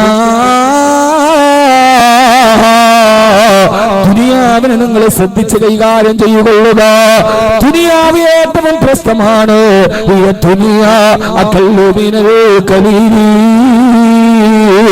വാശിഖുഹാ അദല്ലു മിനൽ ദലീലി. ഈ ദുനിയാവ് ചലന്തിയുടെ വല പോലെയാ. ഒരു നിമിഷം കൊണ്ട് തകർന്ന് തരിപ്പണമാകുന്ന എത്രയോ കോടീശ്വരന്മാരെ എനിക്ക് നേരിട്ടറിയാ. 10,000 രൂപ എടുക്കാനില്ല സഹോദരാ. റബ്ബ് തരുന്നതാണ് ദുനിയാവ്. ഖുലില്ലാഹുമ്മ മാലിക്കൽ മുൽകി തുഅ്തിൽ മുൽക മൻ തശാ വ തൻസിഉൽ മുൽക മിമ്മൻ തശാ. ഈ ചള്ളടക്കയിൽ തീയതി പെട്ടെന്നൊന്ന് മാറ്റിവിട്ടും ഈ വിനീതന്റെ ശബ്ദം കേൾക്കാൻ തടിച്ചുകൂടിയ എന്റെ പ്രിയപ്പെട്ട സഹോദരങ്ങളോട് ഞാൻ ഓർമ്മിപ്പിക്കുകയാണ്. ഇതൊക്കെ പറയുമ്പോ വല്ലപ്പോഴും വന്നിട്ട് നിങ്ങളെ വിമർശിക്കുകയാണെന്ന് കരുതരുത്, എന്നാലും നിങ്ങളെ പഠിപ്പിക്കുകയാണെന്ന് കരുതരുത്. ധാരാളം സയ്യിദന്മാർ ഇവിടെ ഇരിക്കുന്നുണ്ട്, ധാരാളം സയ്യിദന്മാരും ധാരാളം ആളുകളും ഇവിടെ ഇരിക്കുന്നുണ്ട്. ബഹുമാനനായ സയ്യിദവറുകളുണ്ട്, സംയുക്തനായ കാലി അബ്ദുൽ മജീദ് ബാക്കവിയെ പോലെ പാണ്ഡിത്യത്തിന്റെ കരിമ അവകാശപ്പെടാൻ കഴിയുന്ന പണ്ഡിതന്മാർ ഇവിടെയുണ്ട്. അവരോടൊന്നും ഞാൻ പാണ്ഡിത്യം പറയുകയല്ല, അവരോടൊന്നും ഞാൻ ഒരു വിമർശനത്തിന്റെ പാണ്ഡിത്യത്തിന്റെ കരിമ പറയല്ല. കാരണം പാണ്ഡിത്യം പറയാ ഞാനൊരു പണ്ഡിതനല്ല, ലാളിത്യം പറയാ ഞാനൊരു സാത്വികനല്ല, ത്യാഗം പറയാ ഞാനൊരു പരിത്യാഗിയല്ല, പ്രണയം പറയാ ഞാനൊരാശിക്കല്ല, വൈദഗ്ധ്യം പറയാ ഞാനൊരു വിദഗ്ധനല്ല, പ്രമേയം പറയാ ഞാനൊരു പ്രഭാഷകനല്ല. പിന്നെ ഞാനാരാവ ചുതിലീബി അഫ്രിക്ക ഹാനൽ ഫകീറു. അറിവിന്റെ ബാലാരിപ്പതകളുടെ ഇടയിലൂടെ നടന്നു പോകുമ്പോ അല്ലാഹു തന്നെ നാവ് കൊണ്ട് അവസാനം വരെ പടച്ചറപ്പിന്റെ ദീൻ പറയാൻ അവരുടെ നിയോഗം പറയുമ്പോ അത് അല്ലാഹുവിന് പൊരുത്തപ്പെട്ട വഴിയിൽ ചെലവഴിക്കാൻ ആഗ്രഹിച്ചു നാടാന്തരത്തിലൂടെ നടന്നൊരു പാവപ്പെട്ട നിങ്ങളുടെ സഹോദരനാണ് ഞാൻ. കബീർ ബാക്കവിയുടെ വാക്കുകൾക്ക് മൂർച്ചയുണ്ടാവാ, പക്ഷേ ഹൃദയത്തിന് എപ്പോഴും സ്നേഹമേ ഉള്ളൂ. ആ സ്നേഹത്തിൽ നിന്നുകൊണ്ട് ഞാൻ പറയാ, എന്റെ പ്രിയപ്പെട്ട സഹോദരങ്ങളെ, ഏത് സമയത്തും പ്രത്യേകിച്ച് കാസർഗോഡ് ജീവനതുല്യം സ്നേഹിക്കുന്ന ഇവിടെ നിന്ന് ട്രെയിനിൽ കയറി വീട്ടിൽ വന്ന് ഡേറ്റ് ഇല്ല എന്ന് പറഞ്ഞ അടുത്ത വർഷമെങ്കിലും തരണേ എന്ന് പറഞ്ഞ് സ്നേഹത്തോടെ തിരിച്ചു പോകുന്നവർ. കഴിഞ്ഞ ആഴ്ച ഞാൻ കോളേജിൽ രാവിലെ ചെല്ലുമ്പോ കണ്ണൂർ വയൽ കഴിഞ്ഞ് കോളേജിലെത്തുമ്പോ സുബഹിയുടെ ബാങ്ക് വിളിച്ചു നോക്കുമ്പോ കോളേജിന്റെ വരാന്തയിൽ ഒരു ചെറിയ പായ വിളിച്ചിട്ട് 3-4 പേര് കോളേജിന്റെ വരാന്തയിൽ കിടക്കുന്നു. അത്ഭുതത്തോടെ നോക്കുമ്പോ മംഗലാപുരത്തുനിന്ന് ഡേറ്റിന് വന്നതാണ്. വരുമ്പോൾ ട്രെയിനിൽ പായി ചൂട്ടിവെച്ചിട്ടുണ്ട്. കോളേജിൽ വന്നിട്ട് ഉറക്കാത്ത സഹോദരങ്ങൾ ആ കോളേജിന്റെ മുറ്റത്തിങ്ങനെ വരാന്തയിൽ പായിട്ടിട്ട് കിടന്നിറങ്ങാ. എങ്ങനെയാണ് അവരെഴുന്നേറ്റിട്ടൊരു ഡേറ്റ് തീർക്കുമ്പോ ഇല്ലാന്ന് പറയുന്ന സ്നേഹത്തിന്റെ സമ്മൽ മുഹൂർത്തങ്ങളാ, സ്നേഹത്തിന്റെ സ്വരൂപമായ കാസർഗോഡുകാരാ. ദുനിയാവുമായി ബന്ധപ്പെട്ട് ഒറ്റായത്ത് നീ എപ്പോഴും മനസ്സിലോർക്കണേ. കുലില്ലാഹുമ്മ മാലിക്കൽ മുൽകി തുഅ്തിൽ മുൽക മൻ തശാഉ വ തൻസിഉൽ മുൽക മിമ്മൻ തശാഉ വ തുഇസ്സു മൻ തശാഉ വ തുദില്ലു മൻ തശാഉ ബിയദിക്കൽ ഖൈർ ഇന്നക അലാ കുല്ലി ഷൈഇൻ ഖദീർ. നബിയെ താങ്കളെ പറഞ്ഞു കൊടുക്കുക, അല്ലാഹുമ്മ മാലിക്കൽ മുൽക്, രാജാതിരാജനായ റബ്ബേ, ചോദിച്ചാലും മനോസരമില്ലാത്ത ഖജനാവിന്റെ ഉടമസ്ഥനെ തമ്പുരാനെ, ലക്ഷോപലക്ഷങ്ങൾക്ക് വാരിക്കോരി കൊടുത്താലും തീരാത്ത ഖജനാവിന്റെ ഉടമസ്ഥനെ, ആകാശഭൂമികളെ ചൂഴ്ന്നു നിൽക്കുന്ന അനേകായിരങ്ങൾക്ക് അന്നം നൽകുന്ന അന്നദാതാവേ, പടച്ചവനെ, ലക്ഷോപലക്ഷങ്ങളെ പക്ഷമില്ലാതെ രക്ഷിക്കുകയും ശിക്ഷിക്കുകയും ചെയ്യുന്ന രക്ഷിതാവേ, നിന്റെ കരുണാ കടാക്ഷത്തിന് അക്ഷയക്കരയിൽ നിന്ന് ഈ ഭിക്ഷാന്തയില് നിന്നോട് കൈനീട്ടി ചോദിക്കുമ്പോ ചോദിച്ചവനെല്ലാം നിറച്ചു കൊടുത്ത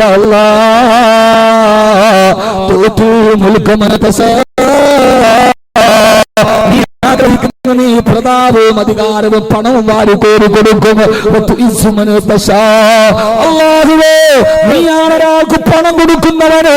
ഏത് സമയത്ത് നീ ആഗ്രഹിക്കുന്നുവോ നീ തീരുമാനിക്കുന്ന സമയത്ത് കൊടുത്തവന്റെ കയ്യിൽ നിന്ന് കൊടുത്തതുപോലെ തിരിച്ചെടുത്തുണ്ട് വേറൊരുത്തിന് കൊടുക്കുന്ന ഖജനാവും നിന്റേതാണല്ലാഹുവേ. ആഗ്രഹിക്കുന്ന സമയത്ത് പുറത്തിറപ്പ് തരും. നാളെ ഒരു ദിവസം അല്ലാഹുവെങ്ങാനും തിരിച്ചെടുത്ത അല്ലാഹു കാത്തുരക്ഷിക്കട്ടെ, അല്ലാഹു കാത്തുരക്ഷിക്കട്ടെ. പണ്ട് മുതലേ ഇല്ലെങ്കിൽ ഒരു കുഴപ്പവുമില്ല.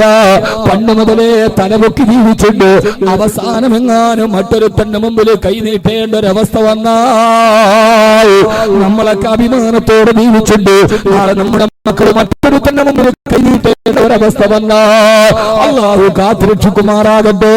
ഹബീബായ നബി തങ്ങൾ പോലും എപ്പോഴും ദുആ ചെയ്യാറുണ്ടായിരുന്നു. അല്ലാഹുവേ, അല്ലാഹുമ്മ ഇന്നാ നഊദു ബിക മിൻ സവാലി നിഅമതിക വതഹവ്വുലി ആഫിയതിക വഫുജ്അതി നിഅമതിക. അല്ലാഹുവേ, നീ തന്ന അനുഗ്രഹങ്ങൾ പെട്ടെന്നൊരു ദിവസം തിരിച്ചെടുക്കുന്നതിൽ നിന്ന് ഈ മുഹമ്മദ് നിന്നോട് കാവലിനെ തേടുന്നു. അല്ലാഹ് സല്ലല്ലാഹു അലൈഹി വസല്ലം. അതുകൊണ്ട് അല്ലാഹുവിന്റെ സമയത്ത് തരുന്നതിന്റെ പേരിൽ അഹങ്കാരം കാണിക്കരുത്, അതിന്റെ പേരിൽ ആഡംബരം കാണിക്കരുത്. പടച്ചറപ്പ് തന്നത് അവൻ ഇഷ്ടപ്പെട്ടതുപോലെ ചെലവഴിക്കണേ. ഒരു സമയത്ത് അവൻ ആഗ്രഹിക്കുന്നവർക്ക് പ്രതാപവും പ്രശസ്തിയും കൊടുക്കും. അതേപോലെ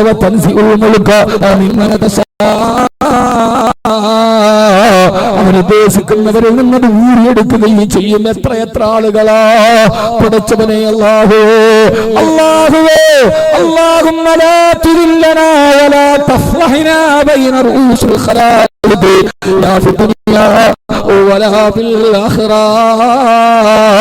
പടച്ചവനെ, ദുനിയാവിലോ ആഖിറത്തിലോ മറ്റൊരാളുടെ മുമ്പിൽ ഞങ്ങളെ നിന്ദിലയിലാക്കല്ലേ അല്ലാഹ്. അതുകൊണ്ട് ഈ ദുനിയാവിനോടുള്ള പ്രേമത്തിന്റെ ഇടയിൽ നിങ്ങൾ സൂക്ഷിക്കേണ്ടത് ദുനിയാവിനെയാ. അല്ലാഹു നമ്മളെ കാത്തുരക്ഷിക്കുമാറാകട്ടെ, അല്ലാഹു കാത്തുരക്ഷിക്കുമാറാകട്ടെ, അല്ലാഹു സുബ്ഹാനഹു വ തആല കാത്തുരക്ഷിക്കുമാറാകട്ടെ.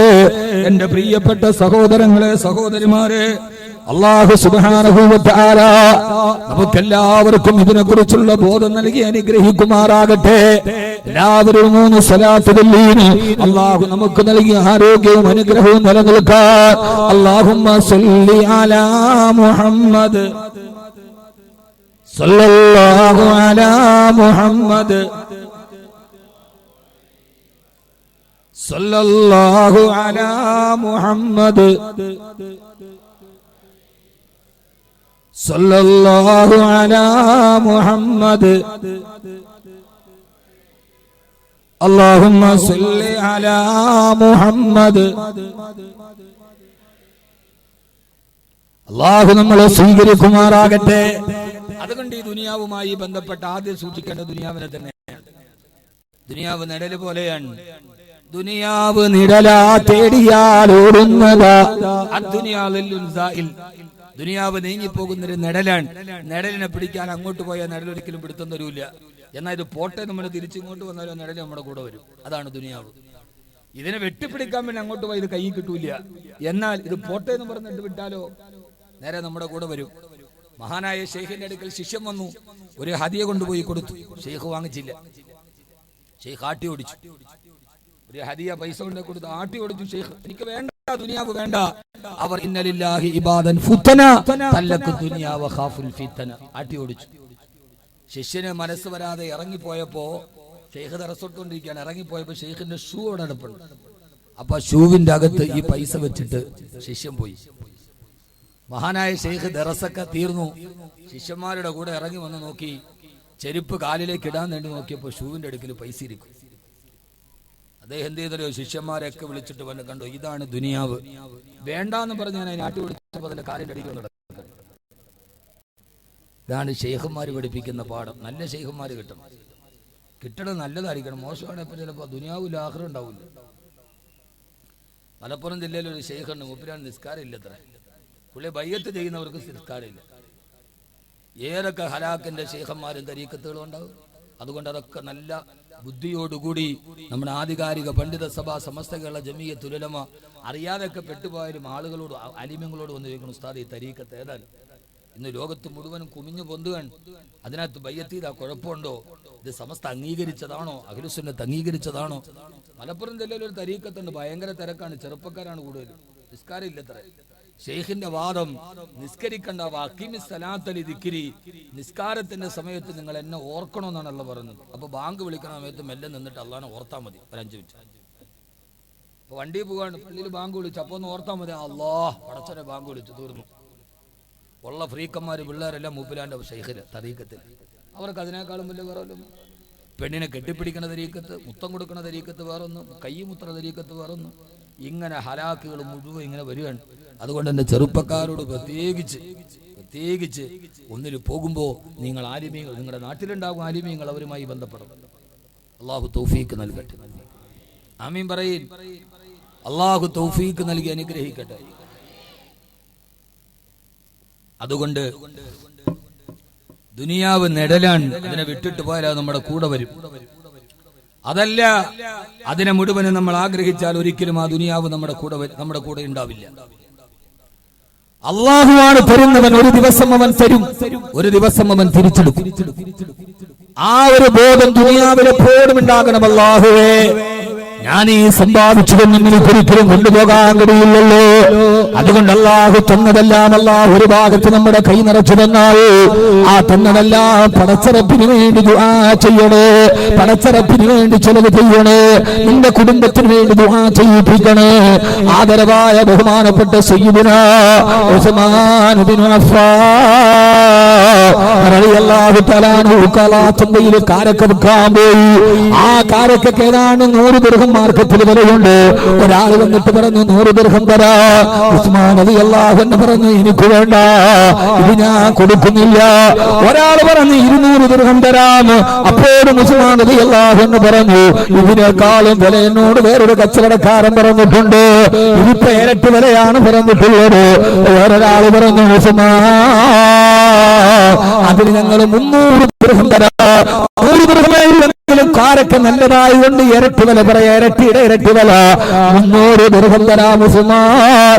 മഹാനായ ഉസ്മാൻ റളിയല്ലാഹു തആല പറഞ്ഞു ഞാനിത് തരില്ല, ഇതിനേക്കാളും 10 ഇരട്ടി വില എനിക്ക് വേറൊരാള് തരാമെന്ന് പറഞ്ഞിട്ടുണ്ട്. അയാൾക്ക് ഞാൻ ഈ കാരക്ക കൊടുക്കൂ. ആളുകൾ പരിഹാസത്തോട് ചോദിച്ചു ഉസ്മാൻ ഞങ്ങള് മാർക്കറ്റ് വിലയേക്കാൾ 2 ഇരട്ടി വില നിന്റെ കാരക്കൊക്കെ പറഞ്ഞു, പക്ഷേ ഇതിനേക്കാൾ 700 ഇരട്ടി പ്രതിഫലം നിനക്ക് വില പറഞ്ഞ ഏറ്റവും മണ്ടനായ കച്ചവടക്കാരനാരാ? 100 ദിർഹം വരെയുള്ള സാധനത്തിന് 700 ഇരട്ടി, ഏതാണ്ട് 7000 70,000 വില തരാമെന്ന് പറഞ്ഞ ആ മണ്ടനായ കച്ചവടക്കാരനാരാ? മഹാനായ ഉസ്മാൻ റളിയല്ലാഹു അൻഹു ഇരട്ടിയുടെ ഇരട്ടി വില പറഞ്ഞിട്ട് പോലും കൊടുക്കാതെ ഉസ്മാൻ റളിയല്ലാഹു തആല പറഞ്ഞുവത്രേ ഈ 100 ദിർഹം വരെയുള്ള കാരക്കക്ക് ഇതിനേക്കാൾ 700 ഇരട്ടി 70,000 ദിനാർ പറഞ്ഞ കച്ചവടക്കാരനാരെന്നറിയോ? അത് മറ്റാരുമല്ല, അത് ഈ കാരക്ക എനിക്ക് മുളപ്പിച്ചു തന്ന, ഈ കാരക്ക എനിക്ക് വൃക്ഷത്തെ നൽകിയ, ഈ കാരക്കയിലെ ഫലം നൽകിയ എന്റെ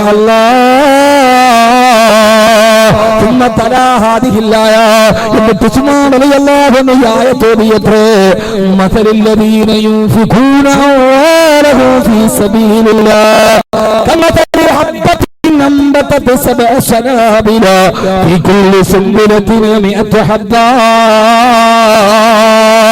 ഉസ്മാൻ റളിയല്ലാഹു അൻഹു പറയാ അല്ലാഹുവിന്റെ മാർഗ്ഗത്തിൽ ഈ കാരക്ക ദാനം ചെയ്താൽ അല്ലാഹു പറയാ കമസലി ഹബ്ബത്തിൻ അംബതത് 7 സനാബില ഫീ കുല്ലി സുംബുലത്തിൻ 100 ഹബ്ബ. ഒരു ധാന്യമണി റബ്ബിന്റെ മാർഗ്ഗത്തിൽ കൊടുത്താൽ 700 ധാന്യമണികൾ കൊടുത്തതുപോലെയാ ഈ സദഖത്ത് 700 ഇരട്ടി പ്രതിഫലം തരാമെന്ന് പറഞ്ഞത് അത് എന്റെ അല്ലാഹ് എന്ന് മഹാനായ ഉസ്മാൻ റളിയല്ലാഹു തആല പറഞ്ഞതുപോലെ സഹോദരങ്ങളെ ദുനിയാവിൽ ജീവിക്കുമ്പോ അല്ലാഹു നൽകിയതാണ്. ആ നൽകിയതിനെ പടച്ചറപ്പിന്റെ മാർഗത്തിലേക്ക് ചെലവഴിച്ചാൽ അറബി കോളേജ് ഉണ്ടാക്കാൻ, ഹിഫ്ളുൽ ഖുർആൻ കൊടുത്താൽ, നമ്മുടെ നാട്ടിലെ ദറസുകൾക്ക് കൊടുത്താൽ, പള്ളിക്ക് വേണ്ടി കൊടുത്താൽ, നാളെ ആരുടെ മുന്നിലേക്ക് പോകുന്ന സമയത്ത് നമ്മുടെ ജീവിതത്തിൽ പ്രയോജനം ചെയ്യുമല്ലോ. പൊന്നുമോനെ ഇത്രേ ഏറെ ദുനിയാവിൽ കണക്കില്ലാതെ വാരി കോരി കൂട്ടിയിട്ട് എവിടെ കൊണ്ടുപോകാനാ?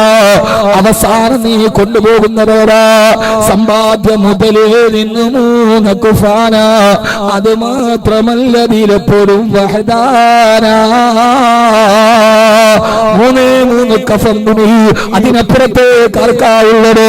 കബീർ ബാക്കവി മരിച്ചാലും 3 കഫൻ തുണി, മജീദ് ബാക്കവി മരിച്ചാലും 3 കഫൻ തുണി, പ്രണബ് മുഖർജി മരിച്ചാലും 3 കഫൻ തുണി, നരേന്ദ്രമോദി മരിച്ചാലും ആ ശരീരത്തിന് 3 കഫൻ തുണി. പെണ്ണുമോനെ, തമിഴകത്ത് ദശാബ്ദങ്ങളോളം തന്റെ തൊടുത്തു തടിച്ച ശരീരത്തിന്റെ ഏകാധിപത്യത്തിന്റെ ചൂണ്ടുവര കൊണ്ട് വിറപ്പിച്ചു ഭരിച്ച മന്ത്രിമാരും ജനപ്രതിനിധികൾ പോലും നേരിട്ട് കണ്ടാല് കാൽപ്പാടത്തിൽ തൊട്ടുവന്നിച്ച തന്റെ തടിച്ചുരുണ്ട ശരീരം കൊണ്ട് തമിഴക രാഷ്ട്രീയത്തെ പിടിച്ചു കുലുക്കിയ ദേശീയ രാഷ്ട്രീയത്തിലെ വിരവേശ ശക്തിയായി മാറിയ ധാരാളം പേരുകളുടെ അകമ്പടി ഉണ്ടായിരുന്ന തമിഴ്നാട്ടിലെ പാവങ്ങളുടെ ഇതേക്കനിയായ അമ്മ ഡോക്ടർ പുരച്ചി തലൈവി ഡോക്ടർ സെൽവി ജയലളിത, ആ പ്രിയപ്പെട്ട മുഖ്യമന്ത്രി മരണപ്പെട്ടു പോയപ്പോ ആ തടിച്ചു കൊടുത്ത ശരീരം കണ്ടപ്പോ ഇന്നത്തെ നിയുക്ത മുഖ്യമന്ത്രി, കാവൽ മുഖ്യമന്ത്രി OPS എന്ന പേരിൽ അറിയപ്പെടുന്ന O പനീർശെൽവം പോലും ആ കാലുകളിൽ തൊട്ടുമുട്ടിയിരുന്ന അത്രയേറെ പേടിച്ചിരുന്ന തടിച്ചു കൊടുത്ത ആ ശരീരമില്ലേ, ആ ശരീരം കൊണ്ടുപോയി 6 അടി മണ്ണിലേക്ക് വെച്ചപ്പോ മറീന ചില മണലങ്ങൾ മാറ്റി 6 അടി മണ്ണിലേക്ക് വെച്ചപ്പോ ആ തടിച്ചു കൊടുത്ത ശരീരത്തിന്റെ കൂടെ ഇട്ട് കൊടുത്തതേതാ? അമ്മ വാഴുകൈ, അമ്മ വാഴുകൈ, പുരച്ചി തലൈവി അമ്മ വാഴുകൈ എന്ന് പറഞ്ഞ് ഹൃദയത്തിലേക്ക് സ്ഥാനം പിടിച്ച തങ്ങളുടെ രാഷ്ട്രീയ നേതാവിനെ മണ്ണടക്കുമ്പോ തമിഴ് മക്കൾ വാരിയിട്ട പിടിമണ്ണല്ലാതെ ജയലളിതയുടെ സ്വത്തിൽ നിന്നെന്തെങ്കിലും ആ കബറിൽ വെച്ച് ഏഴാണ്ട് മരിക്കുമ്പോ 20,000 കോടിയുടെ സമ്പത്ത് ബാക്കിയുണ്ടായിരുന്ന ഡോക്ടർ ജയലളിത, ആ ജയലളിതക്ക് എത്രയൊക്കെ സമ്പത്തുണ്ടായിരുന്നു?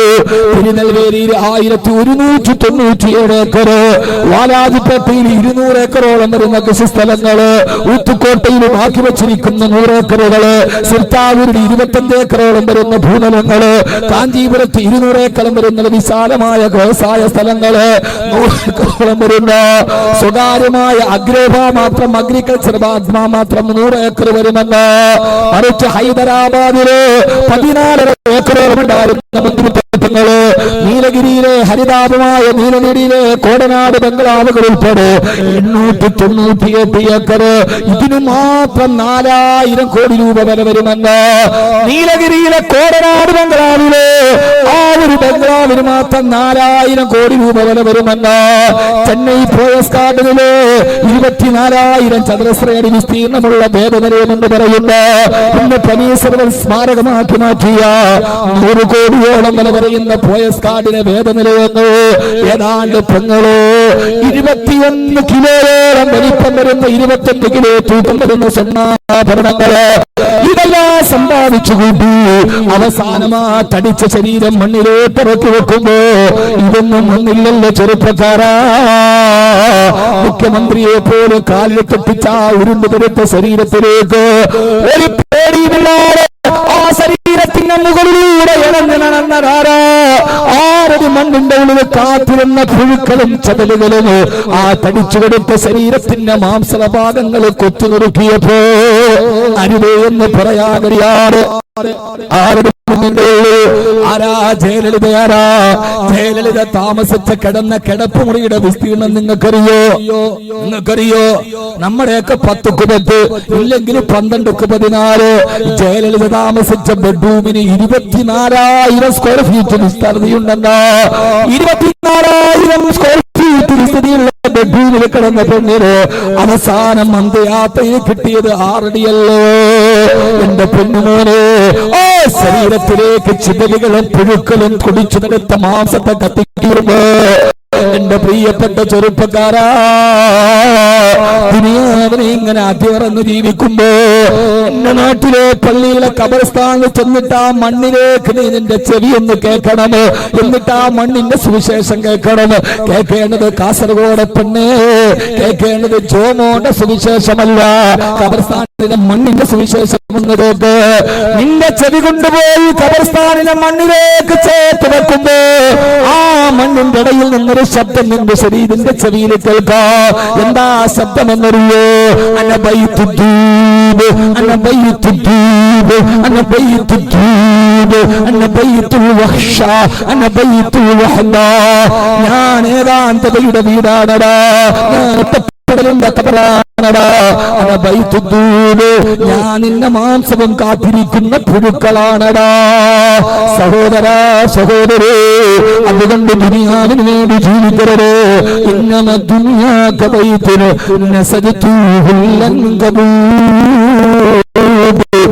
ദുനിയാവ് ചിലന്തിയുടെ വല പോലെയാണ് ഏത് സമയത്തും പൊട്ടിപ്പോകാവുന്ന ചിലന്തിയുടെ വല അല്ലാഹു നമ്മളെ കാത്തുരക്ഷിക്കുമാറാകട്ടെ 24,000 അടി ചതുരശ്ര മീറ്ററുള്ള കിടപ്പുമുറിയിൽ കിടന്ന പെണ്ണിന് മാറടി മണ്ട ഒന്നും നമ്മൾ കൊണ്ടുപോകില്ല അതുകൊണ്ട് നാളെ മരിച്ചാൽ നമ്മൾ കൊണ്ടുപോകുന്നതോടാ ആ കൊണ്ടുപോകുന്നത് അമലുൻ സാലിഹുൻ നമ്മുടെ ജീവിതത്തിൽ ചെയ്ത സൽക്കർമ്മങ്ങൾ മാത്രം അല്ലാഹു പരമാവധി സൽക്കർമ്മം ചെയ്യാൻ അല്ലാഹു തൗഫീഖ് നൽകട്ടെ സൽക്കർമ്മം ചെയ്യാൻ ഒരു അവസരം കിട്ടിയാൽ ഓടണമെന്നാണ് ഖുർആൻ പറഞ്ഞത് അവിടെ നിന്നോട് സൽക്കർമ്മത്തിലേക്ക് ഓടുക മജീദ് ബാക്കി വിവാഹത്തിന്റെ സമയത്ത് ആദ്യം ഓടിയല്ലോ വസാരിഊ ഇലാ മഗ്ഫിറത്തിൻ മിർ റബ്ബികും വജന്നാ അല്ലാഹുവിന്റെ സ്വർഗ്ഗത്തിലേക്ക് നിങ്ങൾ ഓടിപ്പോവുക അല്ലാഹു ഏത് നന്മ ചെയ്യാൻ ഒരു അവസരം കിട്ടിയാൽ അത് ചെയ്യാൻ അല്ലാഹു തൗഫീഖ് നൽകട്ടെ അല്ലാഹു തൗഫീഖ് നൽകട്ടെ. ഇൻഷാ അല്ലാഹ് രണ്ടാമത്തെ കാര്യം പറയുന്നതിന് മുമ്പ് ഈ കരിവ് ചാരിറ്റബിൾ സൊസൈറ്റി പാവപ്പെട്ടവർക്ക്, അഗതികൾക്ക്, ക്യാൻസർ വന്നവർക്ക്, രോഗികൾക്ക്, വീടില്ലാത്തവർക്ക്, അപകടത്തിൽപ്പെട്ട് തളർന്നു കിടക്കുന്നവർക്ക് അവരവരെ കൊണ്ട് കഴിയുന്ന ഒരു വർഷത്തെ സഹായം അവർ ചെയ്തിട്ടുണ്ട്. ആ ഒരു സഹായത്തിന് പാവങ്ങൾക്ക് കൊടുക്കാൻ അപകടത്തിൽ കിടന്ന് തളർന്നു വീണവർ, അപകടത്തിൽ പെട്ടുപോയവർ, അവർക്ക് വേണ്ടി സഹായം ചെയ്യാൻ ഈ പരിപാടിക്ക് തന്നെ വലിയൊരു ചെലവുണ്ട്. ഈ സംഘാടകരെ ബക്കറ്റുമായി നിങ്ങളുടെ മുമ്പിലേക്ക് വരും ഇൻഷാ അല്ലാഹ്. അടുത്ത ഒരു അരമണിക്കൂർ നിങ്ങൾക്ക് വളരെ പ്രധാനപ്പെട്ടതാണ്. എല്ലാവരും ഒരു നല്ല സദഖ, എല്ലാവരും അല്ലാഹു സ്വീകരിക്കുമാറാകട്ടെ, അല്ലാഹു സ്വീകരിക്കുമാറാകട്ടെ. സല്ലല്ലാഹു അലാ മുഹമ്മദ്.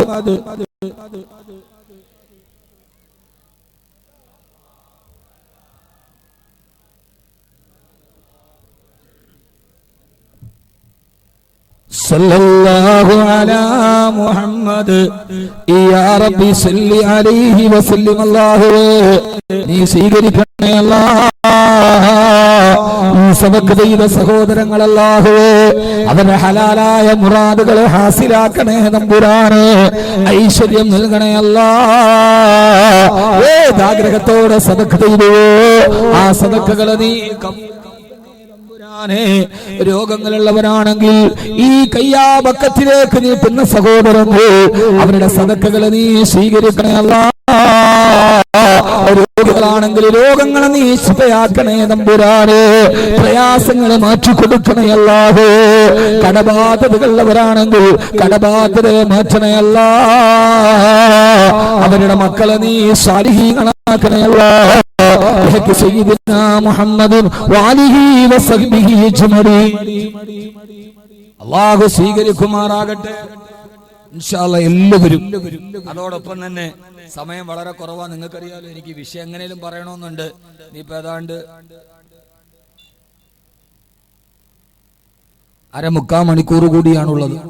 ഇതൊരൊറ്റ ദിവസത്തെ പ്രസംഗമാണ്. ദുനിയാവിന്റെ കാര്യത്തിൽ രണ്ടാമത് സൂക്ഷിക്കേണ്ട കാര്യം വളരെ പ്രധാനപ്പെട്ട ഒരു വിഷയമാണ്. അതുകൊണ്ട് എല്ലാ സഹോദരങ്ങളും, ഈ സംഘാടകർ അവരുടെ നല്ല ലക്ഷ്യത്തിൽ പ്രവർത്തിക്കുന്നവരാണ്. അവർക്ക് വേണ്ടി ഒരു സാമ്പത്തിക സഹായം ഇൻഷാ അല്ലാഹ് എല്ലാവരും ചെയ്യണം. അല്ലാഹു കബൂലാക്കട്ടെ. പ്രത്യേകിച്ച് ഒരു സദസ്സ് കൂടിയാണ്. അൽഹംദുലില്ലാഹ് ഈ സദസ്സിൽ അല്ലാഹു ദുആ സ്വീകരിക്കും ഉറപ്പാണ്. ഞാൻ മിനിങ്ങാണ് പ്രസംഗിക്കുന്ന തിരൂരാണ്. എത്ര തീയതി? 13 അല്ലേ? 8-ാം തീയതി.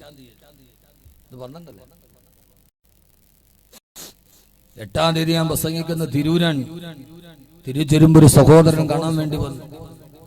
കുട്ടിക്ക് കയ്യിലൊരു കുട്ടിയുണ്ട്, 2 വയസ്സായി. നല്ല ഒരു ആൺകുട്ടി. ആ കുഞ്ഞ് ജനിച്ച് 4 മാസമായപ്പോ അതിന്റെ ബ്രെയിനിലേക്ക് രക്തം പമ്പ് ചെയ്തു. തലച്ചോറിൽ രക്തം കയറി ബ്ലോക്കായി. ഡോക്ടർമാര് മുഴുവനും വിധി എഴുതി കുഞ്ഞിനെ തിരിച്ചു കിട്ടില്ല. ആ സഹോദരൻ ഭാര്യ എന്നോട് ഒന്ന് നേരിട്ട് പറഞ്ഞു, ഉസ്താദെ ഡോക്ടർമാരൊക്കെ കൈയൊടിഞ്ഞ് ഞങ്ങളുടെ മോളും മരിക്കുമെന്ന് ഉറപ്പായപ്പോ ഉസ്താദിന്റെ ഹിഫ്ദുൽ ഖുർആനിലേക്ക് ഞങ്ങളൊരു നേർച്ച സദഖ ചെയ്തു. അൽഹംദുലില്ലാഹ് കുട്ടി ശിഫയായപ്പോ 2 വയസ്സ് കഴിഞ്ഞ് ഇതുവരെ ഒരു പ്രശ്നവുമില്ല. ഇതിന്റെ അർത്ഥം കബീർ വാക്കവി ഖുദ്ദിസ സിർറുഹു ആയി എന്നല്ല. ഈ പാവപ്പെട്ടവന്റെ സദസ്സൊക്കെ നല്ല ആളുകൾ പങ്കെടുക്കുന്ന സദസ്സാണ്. സയ്യിദന്മാരും ആലിമീങ്ങളും ഒക്കെ പങ്കെടുക്കുന്ന സദസ്സ്, 10,000 ആളുകൾ പങ്കെടുക്കുന്ന സദസ്സ്. ഈ സദസ്സിൽ വെച്ച് നമ്മൾ ദുആ ചെയ്താൽ ആ ദുആ അല്ലാഹു സ്വീകരിക്കും. ചില സമയങ്ങളുണ്ട്, ആ സമയത്ത് ദുആ ചെയ്താൽ റബ്ബ് നേരിട്ട് സ്വീകരിക്കും. അല്ലാഹു നമ്മളെ കൂട്ടത്തിൽ പെടുത്തി അനുഗ്രഹിക്കുമാറാകും. ഇൻഷാ അല്ലാഹ് സന്തോഷത്തോടെ ഞാൻ വിഷയത്തിന്റെ അവസാനത്തേക്ക് പോവാൻ.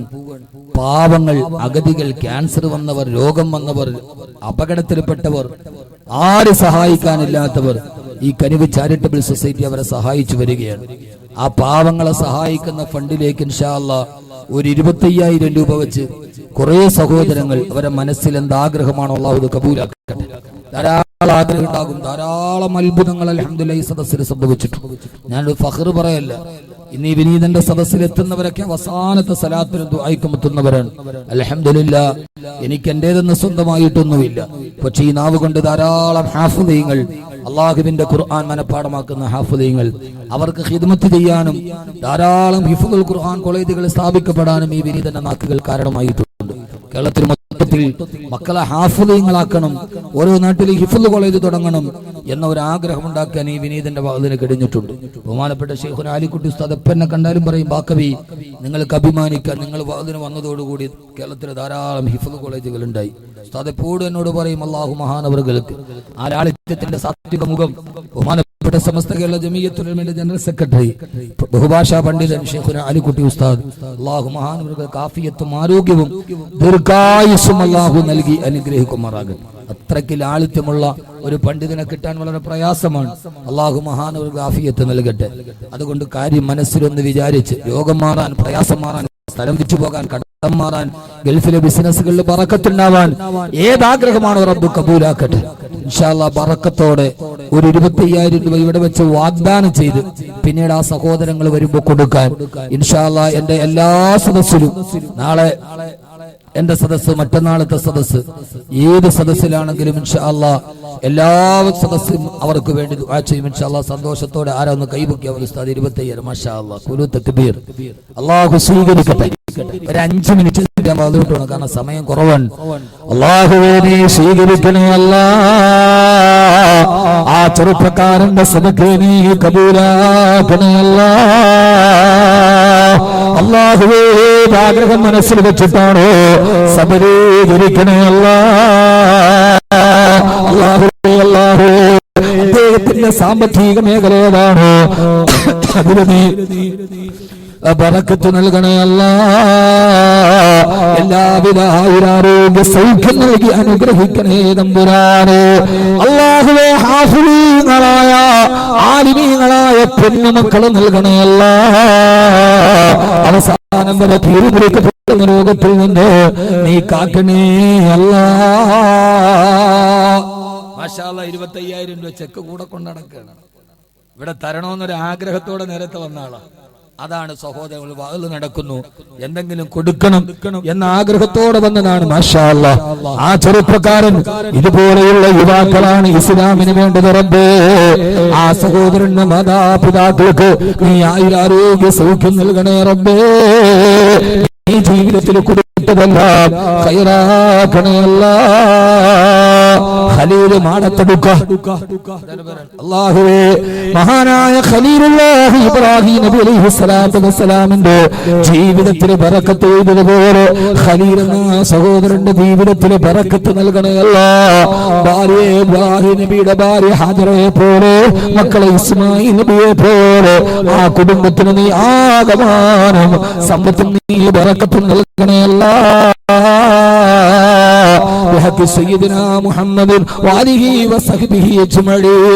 പെട്ടെന്ന് 10 മിനിറ്റ് ഞാൻ എടുക്കും. രണ്ടാമത്തെ ആൾ 25,000 രൂപ വെച്ച് രണ്ടാമത്തെ ആൾ ഒന്ന് കൈവയ്ക്കാൻ മതി. കൂടി ഇപ്പൊ കൊടുക്കണ്ട. രോഗം ശിഫയാവാൻ അല്ലാഹു പൂർണ്ണ ശുഭ നൽകുമാറാകട്ടെ. അല്ലാഹുവേ പൂർണ്ണ ശമനം നൽകണേ അല്ലാഹ്. മാറുന്ന ശിഫാ നൽകണയല്ല. അല്ലാഹുവേ, ദുനിയാവല്ലവരോ ഇതിനു വേണ്ടി സദഖ ചെയ്യുന്ന സഹോദരങ്ങൾ, അവരെ മനസ്സിൽ നീ ദുനിയാവ് മാറ്റി ആഖിറത്തിന്റെ ബറകാത്തുകൾ ഉയർത്തിക്കൊടുക്കണേ തമ്പുരാനേ. സയ്യിദുനാ മുഹമ്മദിൻ വആലിഹി വസഹ്ബിഹി അജ്മഈൻ. രണ്ടാമത്തെ ആൾ നല്ല ആളുകളാണ്. ഇവിടെ ആകെ ഇത്രയും ആളുകൾ കൂടിയിട്ട് ഞാൻ പിരിക്കൂല. ഞാൻ സംഘാടകരെ വിളിച്ചപ്പോഴേ ഞാൻ പറഞ്ഞു ഞാൻ പൈസ പിരിക്കൂല. ഇപ്പൊ ഞാൻ പൈസ പിരിക്കാൻ വാള് പറയാറേ ഇല്ല. പിന്നെ ഇവിടെ വന്നപ്പോ കുറെ ചെറുപ്പക്കാരാണ്, അവർ ചെയ്യുന്നതൊക്കെ നല്ല പ്രവർത്തനമാണ്. അതുകൊണ്ട് ആർക്കെങ്കിലും തരാൻ മനസ്സുണ്ടെങ്കിൽ വാങ്ങിച്ചു കൊടുക്കുക, ഇതാണ് എന്റെ ജോലി. പക്ഷേ വളരെ ഖേദകരമാണ്. അള്ളാഹു നമ്മളെ കാത്തുരക്ഷിക്കുമാറാകട്ടെ. നമ്മുടെ ഏത് ടൗണിൽ പോയാലും 10,000-ൽ കുറഞ്ഞ സാരി ചുരിദാർ ഇപ്പൊ ഇല്ല. അതൊക്കെ നമ്മൾ ആവശ്യത്തിനനുസരിച്ച് വാങ്ങിക്കും. ഓരോ കല്യാണത്തിന് ഓരോ ഡ്രസ്സ് നമ്മൾ വാങ്ങിക്കും. പക്ഷെ അള്ളാഹുടെ ദീനിന് വേണ്ടി കൊടുക്കാൻ നമ്മൾ പറഞ്ഞാൽ നമുക്കൊന്നും ആർക്കും കയ്യിലുണ്ടാവില്ല. ആളുകളെ ഉസ്താദെ നോട്ട് നിരോധനമൊക്കെ വന്നുകൊണ്ട് വലിയ സാമ്പത്തിക ഡേറ്റാന്നാണ് പറയണ. കേട്ടാ അവർക്ക് നിരോധിക്കുന്നതിന് മുമ്പ് ഇങ്ങനെ വാരിക്കോരി കൊടുത്ത് വല്ലാതെ കഴിഞ്ഞിരിക്കുകയാണ്. അതൊക്കെ ഒരു ഒരു ഉതിറാണ്. എന്ത് ഉതിറ്? വെറുതെ നമ്മൾ പറയുന്ന, ഞാൻ നേരത്തെ പറഞ്ഞ പോലെ പോസ്റ്റ് വന്ന് എന്റെ വണ്ടിയിൽ ഇടിച്ചു എന്ന് പറഞ്ഞ മാതിരി വെറുതെ നമ്മൾ പറയണ ഒരുമാതിരി പൊട്ടിത്തരങ്ങളാണ്. അല്ലാതെ നോട്ട് നിരോധനം വന്നതുകൊണ്ട് ഉള്ളത് മാറ്റിയെടുക്കാൻ പറ്റി, പിന്നെ ഇച്ചിരി എടുക്കാച്ചിരി നിയന്ത്രണം വന്നു എന്നതൊഴിച്ച് നമ്മുടെ സമ്പത്തിനൊരു കുറവും വന്നിട്ടൊന്നുമില്ല. ഒരല്പമൊക്കെ ക്ഷീണുണ്ടായാലും അത് സ്വാഭാവികമായിട്ടുണ്ടാകുന്നതാണ്. അള്ളാഹു നമ്മളെ കാത്തുരക്ഷിക്കട്ടെ. ആകെ ഒരു ഖലീൽ മാത്രമേ ഉള്ളൂ 25,000 കൊടുക്കാൻ. രണ്ടാമത്തെ ഒരാൾ കൈവക്കിയാൽ മതി. മാഷാ അല്ലാഹ്, അല്ലാഹു കബൂലാക്കട്ടെ. 3 സ്വലാത്തിൽ സല്ലല്ലാഹു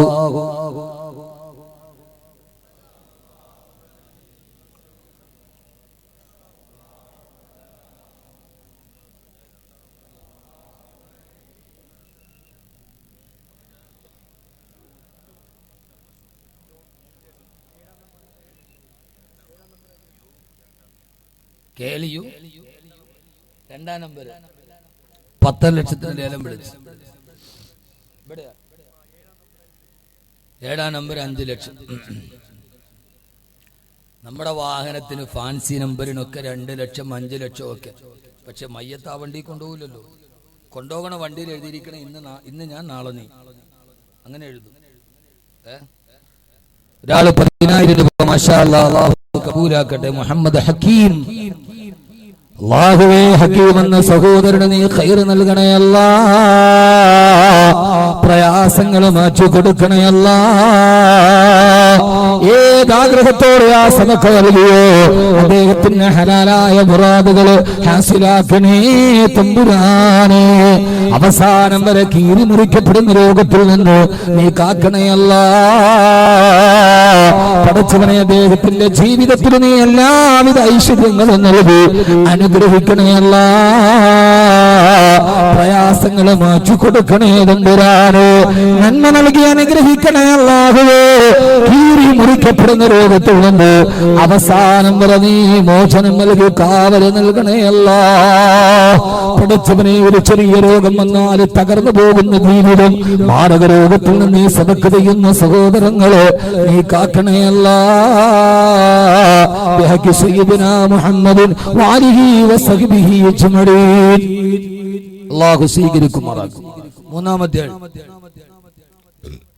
നിങ്ങളെ കൊണ്ട് കഴിയുന്ന 25,000 10,000 എത്രയാണ്? മൂന്നാമത്തെ ഒരാൾ, ഇന്നല്ലാഹ സാലിസു, അല്ലാഹുവാണ് മൂന്നാമൻ എന്ന അല്ലാഹുവിന്റെ വിശുദ്ധമായ ഖുർആൻ അബൂബക്കർ റളിയല്ലാഹു അൻഹു അല്ലാഹുവിന്റെ റസൂലും ഇരിക്കുന്ന സദസ്സിൽ വെച്ച് പറഞ്ഞിട്ടുണ്ട്.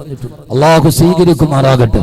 അല്ലാഹുവേ, പെട്ടെന്ന് പറഞ്ഞാൽ ഒരു 10 പേര് പറഞ്ഞാൽ എന്റെ വിഷയം പറഞ്ഞ് പൂർത്തീകരിക്കും. ഇല്ലെങ്കിൽ 10 ആകുമ്പോൾ വിഷയം പറഞ്ഞു തരും. അല്ലാഹുവേ, സ്വീകരിക്കണേ അല്ലാഹുവേ. പുസ്തകത്തെ പിരിക്കാതെ പ്രസംഗിച്ചുകൂടെ? ഇത് വെക്കണമെങ്കിൽ ഇത്രയും പൈസ വേണ്ടേ? ഈ പാവങ്ങൾ ഉണ്ടാക്കണ്ടേ? നിങ്ങൾക്കൊരു വാതിനു വേണ്ടിയുള്ള സൗകര്യം അവർ ഒരിക്കലും ലക്ഷക്കണക്കിന് രൂപയുടെ ചെലവുണ്ട്. അതിനുവേണ്ടി പരമാവധി നമ്മൾ സഹായിക്കുക. സഹോദരിമാരൊരു സ്വർണ്ണാഭരണമൊക്കെ നൽകി സഹായിക്കുക. അല്ലാഹു സ്വീകരിക്കുമാറാകട്ടെ. ഇൻഷാ അല്ലാഹ് എല്ലാ സദസ്സിലും ഉംറക്ക് പോകുമ്പോ ഹജ്ജിന് പോകുമ്പോ എവിടെ പോയാലും ആദ്യം ദുആ ചെയ്യുന്ന അല്ലാഹുവേ ഇവനീ നിന്റെ സദസ്സിൽ വരുന്നത് തന്നെ അവസാനത്തെ ദുആയിക്കാൻ റബ്ബേ രോഗം ബാധിച്ചവർ ക്യാൻസർ ബാധിച്ചവർ പ്രയാസപ്പെടുന്നവർ എത്രയോ ആളുകൾ ദുആ കൊണ്ട് വസിയ്യത്ത് ചെയ്തിട്ടുണ്ടല്ലോ അവരുടെയൊക്കെ ആഗ്രഹങ്ങൾ സബലീകരിക്കണേ എന്ന് കൈവാലയത്തിന് മുറ്റത്ത് തവാഫ് ചെയ്യുമ്പോ സൈ ചെയ്യുമ്പോ മദീനാറോട് ചാരത്ത് നിൽക്കുമ്പോ ആ സമയത്തൊക്കെ ചെയ്യാറുണ്ട് സഹോദരങ്ങളെ. ആ ദുആയിനം ഉൾപ്പെടാനും 6666 രൂപ മരിച്ചുപോയ ഉമ്മാക്ക് വേണ്ടി ദുആ ചെയ്യാൻ അല്ലാഹുവേ ആ സഹോദരനെ മരണപ്പെട്ടു പോയ ഉമ്മാടെ കബറിടം വിശാലമാക്കണയല്ല,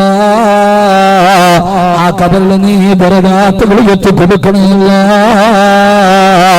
പ്രയാസങ്ങൾ മാറ്റണയല്ല,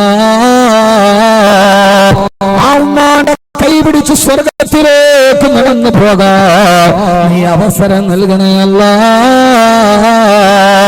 അദ്ദേഹം വളർത്തിക്കൊണ്ടുവരുന്ന മക്കള് മാതാപിതാക്കളോട് സ്നേഹമുള്ള പൊന്നുമക്കളാക്കി കൊടുക്കണേ തമ്പുരാനേ.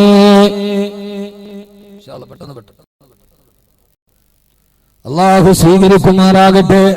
റബ്ബ് സുബ്ഹാനഹു വ തആല ബറക്കത്ത് നൽകുമാറാകട്ടെ. ആദരവായ പ്രവാചകൻ നബി മുഹമ്മദ് മുസ്തഫ ഞാനാ നാലാമതൊരാള് ഖുലഫാഉർ റാഷിദീങ്ങൾ 4 പേരാണ്. അല്ലാഹു സുബ്ഹാനഹു വ തആല നാലാമത്തെ ആൾ അർബഅത്തുൽ ഖുലഫാഇർ റാഷിദീൻ അൽ മഹ്ദിയീൻ മഹാന്മാരുടെ ബറക്കത്ത് കൊണ്ട് ആഗ്രഹമാണ്. അല്ലാഹു ഇത് സബലീകരിച്ചു കൊടുക്കുമാറാകട്ടെ.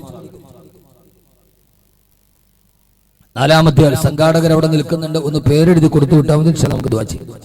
ഞാൻ പ്രസംഗത്തിന്റെ ബാക്കി ഭാഗത്തേക്ക് കിടക്കുകയാണ്. ആദരവായ പ്രവാചകൻ നബി മുഹമ്മദ് മുസ്തഫ സല്ലല്ലാഹു അലൈഹി വസല്ലം പറഞ്ഞു, വഹിന എന്ന് പറഞ്ഞാൽ ഹുബ്ബുദ് ദുനിയ, ഈ ദുനിയാവിനോടുള്ള വല്ലാത്ത സ്നേഹമാണ്. രണ്ടാമത്തേത് വകറാഹിയത്തുൽ മൗത്ത്, മരിക്കാനുള്ള മരണത്തോടുള്ള വെറുപ്പാണ്. ദുനിയാവിനോട് സ്നേഹമാണ്, മരിക്കാൻ വെറുപ്പാണ്. ആർക്കാ മരിക്കാൻ ആഗ്രഹമുള്ളത്?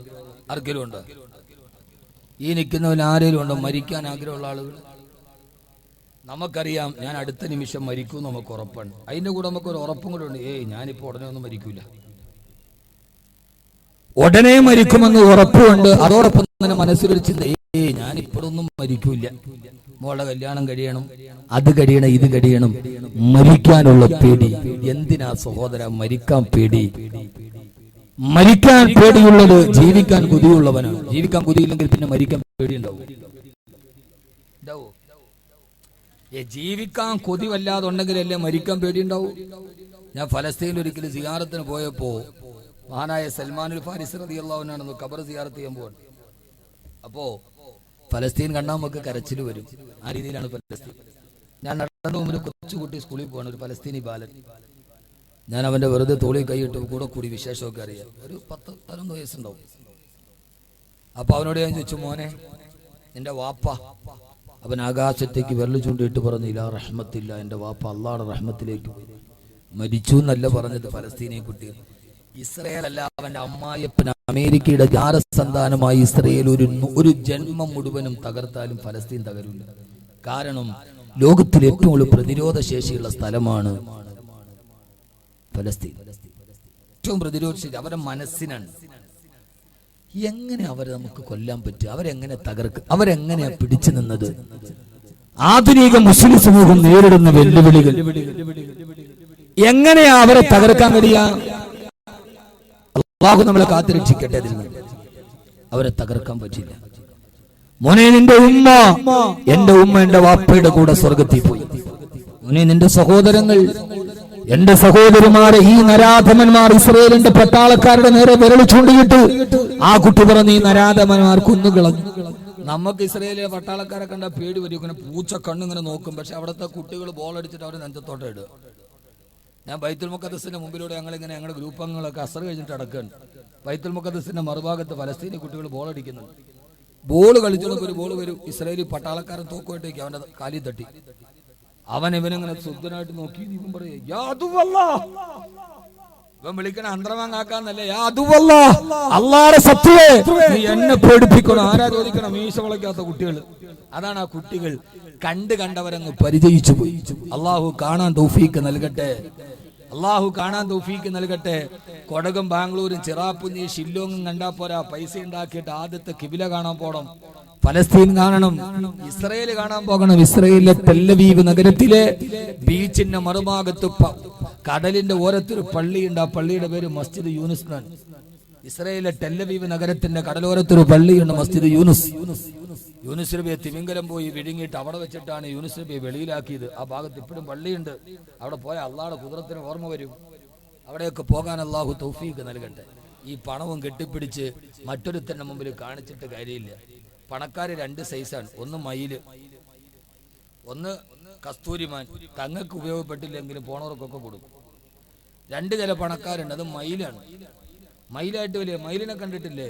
നമ്മളിങ്ങനെ നോക്കി നിൽക്കുമ്പോൾ കാഴ്ച ബംഗ്ലാവിൽ ആ കൂട്ടിൻ്റെ അകത്ത് വന്ന് പീലി ഇങ്ങനെ വിടത്തി അങ്ങനെ ആട്ടി കാണിക്കും. കണ്ടോ എൻ്റെ പീലി കണ്ട? വെളിയിൽ നിൽക്കണമെന്ന് വല്ലതും ഉണ്ടോ? കൂട്ടിന്റെ വെളിയിൽ നിൽക്കുന്നവന് വല്ല പ്രയോജനമുണ്ടോ? അകത്ത് നിന്നിട്ട് മയിലിങ്ങനെ പീലി വിടത്തിയിട്ട് ഇങ്ങനെ ആട്ടി കാണിച്ച് വലിയ വീട് വെച്ച് വലിയ കാറ് വെച്ച് അവൻ വലിയ പത്രാസി നടന്നിട്ട് മയിലിന് മാതിരി റൊട്ടിക്കൂടെ പോണ പാവങ്ങൾ ഇങ്ങനെ ആട്ടിക്കാണിക്കും. ഈ ആട്ടിക്കാണിക്കലൊക്കെ അവന്റെ ആട്ടം നിർത്താൻ വേണ്ടി അസ്രായേൽ വരുന്നവരെ ഉണ്ടാവുള്ളൂ. അത് കഴിഞ്ഞാൽ പിന്നെ ആരും ഉണ്ടാവില്ല. ഇന്ത്യയിൽ നിന്ന് സിംഗപ്പൂരിലേക്ക്, സിംഗപ്പൂരിൽ നിന്ന് ജപ്പാനിലേക്ക് സ്വന്തം ഫ്ലൈറ്റ് ചാർട്ട് ചെയ്തു പോയ രാജംപിള്ള വലിയ മനുഷ്യനെ, അത് ഇപ്പോഴും ജീവിച്ചിരിപ്പുണ്ട്. രാജംപിള്ള, ആ രാജംപിള്ള തിഹാർ ജയിലിന്റെ സിമന്റ് ബെഞ്ചിൽ അവസാനം മരിക്കുന്ന നേരത്ത് ഒരു ഗ്ലാസ് പച്ച വെള്ളം കുടിക്കാൻ പറ്റാതെയാണ് മരിച്ചു. കേട്ടോളി, ഈ പണത്തെ പൂജിക്കുന്നവര് കേട്ടോളി.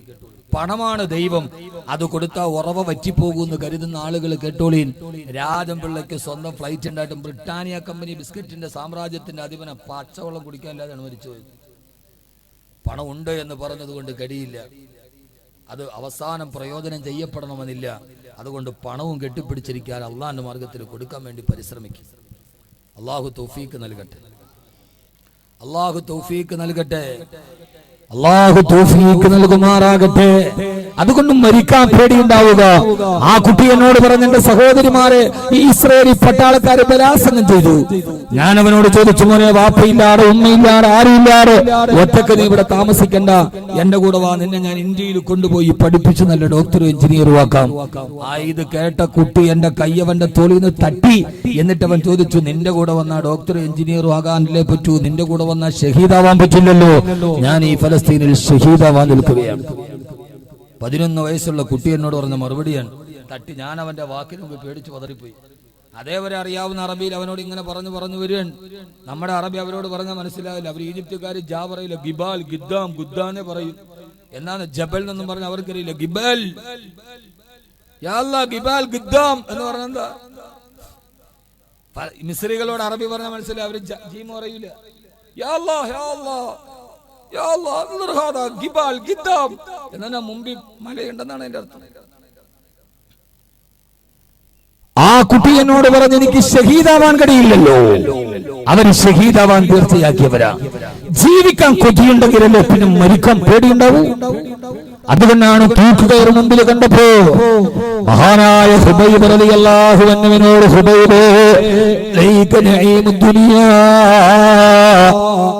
ഈ ദുനിയാവിന്റെ എല്ലാ അനുഗ്രഹങ്ങളും നിനക്ക് ഞാൻ തരാമെന്ന് പറഞ്ഞപ്പോ അള്ളാന്റെ റസൂലിന്റെ കാൽപ്പാടത്തിലൊരു മുള്ളുകൊള്ളുന്നത് പോലും എനിക്ക് ഇഷ്ടമല്ലെന്ന് പറഞ്ഞ് അള്ളാന്റെ റസൂലിനോടുള്ള പ്രണയത്തിന് അനുരാഗം തീരുമാനിച്ചു. ആ തൂക്കുമരത്തിന് കടന്നാണ് ഹുബൈബ് റളിയല്ലാഹു തആല കരഞ്ഞതുപോലെ. എന്റെ പ്രിയപ്പെട്ട സഹോദരങ്ങളെ, ആധുനിക മുസ്ലിം സമൂഹത്തെ ബാധിക്കുന്ന രണ്ടാമത്തെ രോഗം വകറാഹിയത്തുൽ മൗത്ത്, മരണത്തോടുള്ള പേടിയാ. അതുകൊണ്ട് ഈ സമയം സമാപിക്കും എന്റെ പ്രിയപ്പെട്ട സഹോദരങ്ങളോട് സഹോദരിമാരോട് ഒരേ ഒരു കാര്യം മാത്രം ഞാൻ വസിയത്ത് ചെയ്യുകയാണ്. മഹാനായ അബ്ദുറഹ്മാൻ ഇബ്നു അബൂ തൽഹ റളിയല്ലാഹു തആല അൻഹു അദ്ദേഹം വീട്ടിൽ ഇങ്ങനെ വിശ്രമിച്ചു കൊണ്ടിരിക്കുമ്പോഴാണ് മകനിരുന്ന് ഖുർആൻ ഓതുന്നത്. മകനിരുന്നു കൊണ്ട് ഖുർആൻ ഓതുകയാ. ഇൻഫിറൂ ഹിഫാഫൻ വഫഖാലാ. ഇതുപോലെ മുസ്ലിം സമൂഹമാകുന്ന ഈ മുസ്ലിം സമൂഹം അൻതുമുൽ അലൈനാ ഇൻ കുന്തും മുഅ്മിനീൻ, നിങ്ങൾ സത്യവിശ്വാസികളാണെങ്കിൽ നാളെ അല്ലാഹുവിന്റെ മുമ്പിലും ലോകത്തും നിങ്ങൾ ഉന്നതരാ. മഹാനവറുകളുടെ മുമ്പിലിരുന്നിട്ട് മകൻ ഖുർആൻ ഓതുകയാ.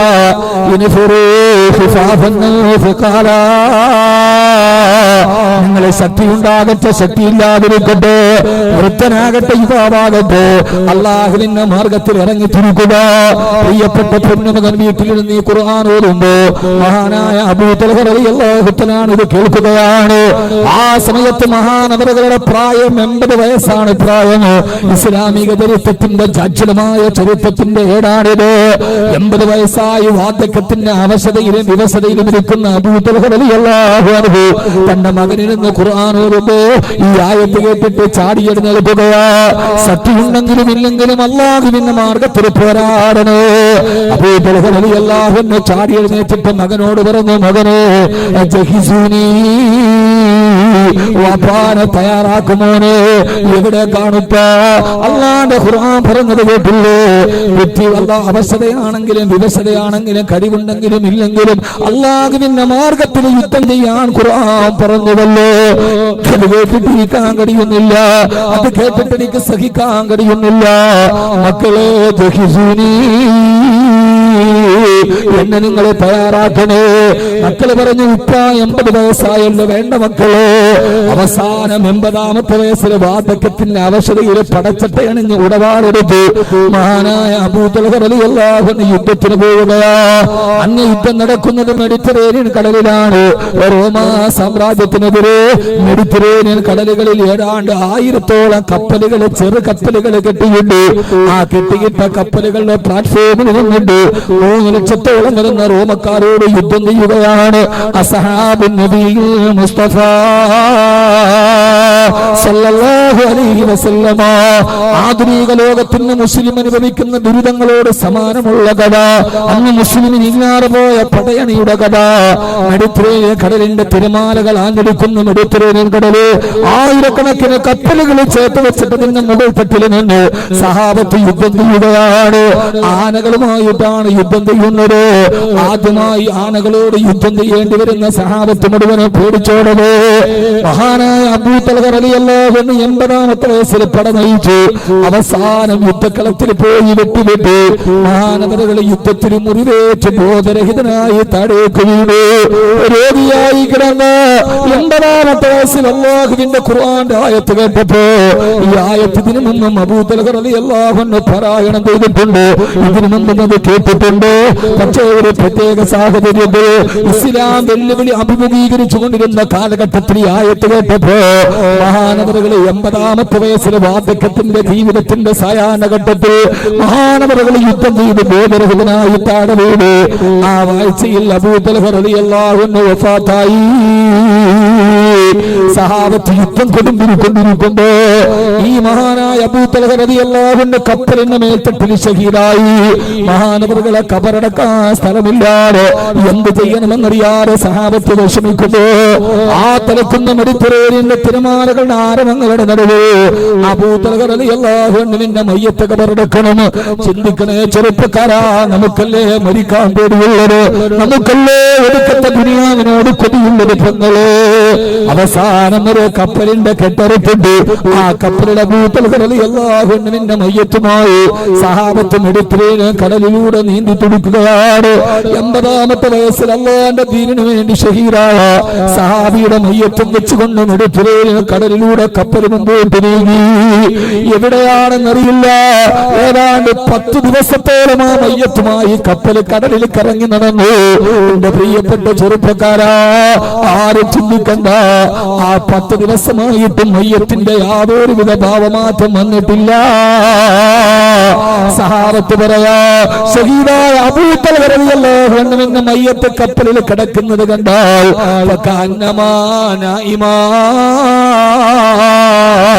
മഹാനവകൾ ഉറങ്ങിക്കിടക്കുന്നത് പോലെ, കണ്ണടച്ചിട്ട് ഉറങ്ങിക്കിടക്കുന്ന ഒരു സാധാരണ ഉറക്കക്കാരനെ പോലെ മഹാനവകളെ മയ്യത്തിന് ദുർഗന്ധമില്ലാതെ ഒന്നടുങ്ങിപ്പോകാതെ സുഗന്ധം വമിച്ചുകൊണ്ട് കിടക്കുകയാ. 10 ദിവസം കടലിലൂടെ നീന്തി അവസാനം ഒരു തുരുത്തുരത്തൊരു ദ്വീപിലെത്തി. സാബത്ത് ആ ദ്വീപിൽ കബറ് പിടിച്ചു. മഹാനായ അബൂ തൽഹ റളിയല്ലാഹു അൻഹുവിന്റെ മയ്യത്തെടുത്ത് കബറിലേക്ക് ഇറക്കി വെച്ചു. അബൂ തൽഹ റളിയല്ലാഹു അൻഹുവിന്റെ മയ്യത്ത് അവിടെ ഇറക്കിയിട്ട് സഹാബത്ത് തിരിച്ചുപോയി. അബൂ തൽഹ റളിയല്ലാഹു അൻഹുവിന്റെ മയ്യത്ത് എവിടെയാണ് കബറടക്കിയതെന്ന് ചരിത്രത്തിലില്ല, സഹാബത്ത് ഇവിടെ എഴുതി വെച്ചിട്ടുമില്ല. പക്ഷേ ഒരു കാര്യം ഉറപ്പാ, മെഡിറ്ററേനിയൻ കടലിന്റെ തിരമാലകളുടെ താരാട്ട് പാട്ട് കേട്ട് മെഡിറ്ററേനിയൻ കടലിന്റെ ദ്വീപുകൾക്കുള്ളിലെവിടെയോ അബൂ തൽഹ റളിയല്ലാഹു തആല അൻഹു അന്ത്യവിശ്രമം കൊള്ളുന്നുണ്ട്. ഒരു കാര്യം ഉറപ്പാണ്, നാളെ പരലോകത്ത് അല്ലാഹു സുബ്ഹാനഹു വ തആല ലക്ഷക്കണക്കിന് ആളുകളെ പുനരുജ്ജീവിപ്പിക്കുന്നുണ്ട്. അവരവര് മരിച്ചു കിടക്കുന്ന ഖബറിൽ നിന്ന് എഴുന്നേൽക്കുമല്ലോ. ആ സമയത്ത് യൗമ യബ്അസുഹുമുല്ലാഹു ജമീഅ ഫയുനബ്ബിഉഹും ബിമാ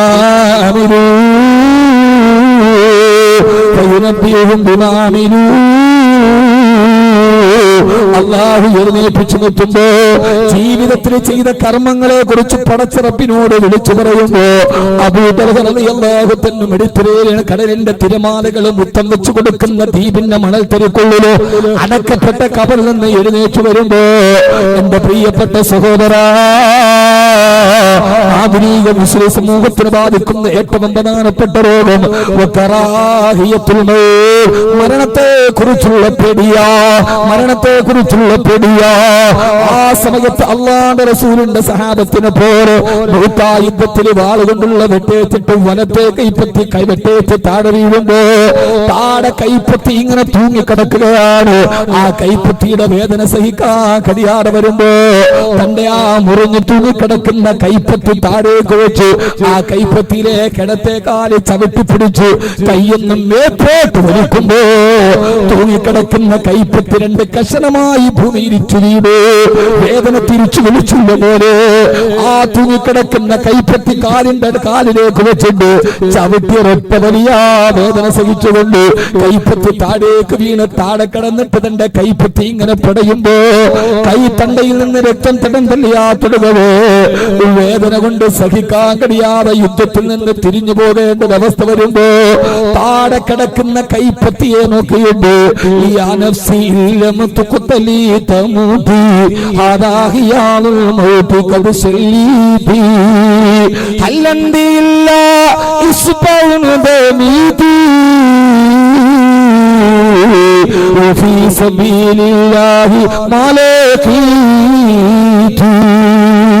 താഴെ കിടക്കുന്ന പടയുന്ന രക്തത്തിൽ കിടന്ന് പടയുന്ന വിരലിനോട് വിരൽ പുച്ഛമേ, നീ എന്നെ യുദ്ധത്തിൽ നിന്ന് പിന്തിരിപ്പിക്കുന്നു.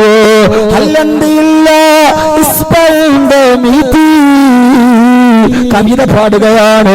കാമിനിയുടെ മുഖത്ത് നോക്കിയിട്ടില്ല, പുസ്തകത്തിൽ വെച്ച് കണ്ടവളെ കുറിച്ചിട്ടല്ല, ആരാണ്ട് പെണ്ണിന്റെ മുഖത്ത് നോക്കി കാമത്തിന്റെ കവിതയല്ല, പടഞ്ഞു കിടന്ന് പടയുന്ന വിരലിനെ നോക്കിയിട്ട് ആദർശത്തിന്റെ കാവ്യപല്ലവങ്ങൾ പാടിയ മഹാനായ അബ്ദുല്ലാഹ് ഇബ്നു റവാഹ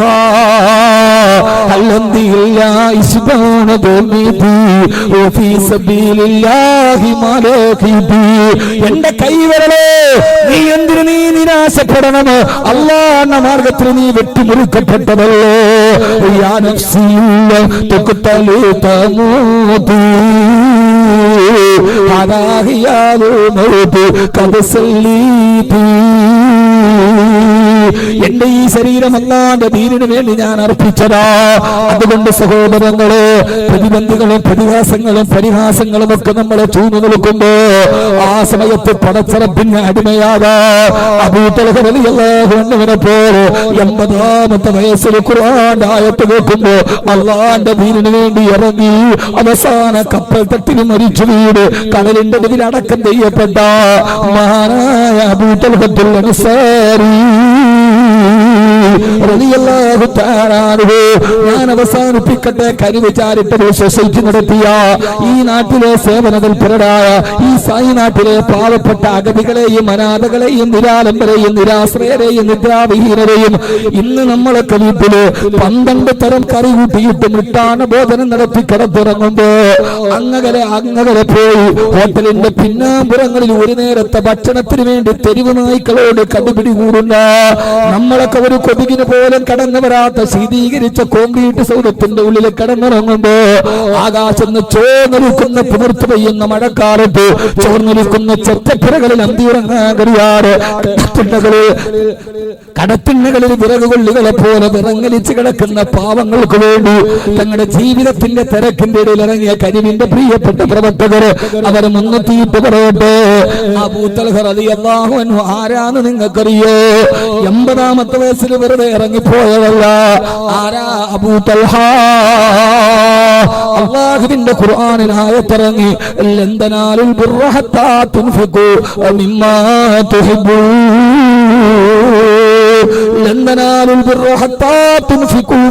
തുഹിബ്ബൂൻ. നിങ്ങൾക്ക് ഏറ്റവും ഇഷ്ടപ്പെട്ടത് അല്ലാഹുവിന്റെ മാർഗത്തിൽ ചെലവഴിക്കുന്നത് വരെ ആര് സത്യവിശ്വാസിയാവില്ല.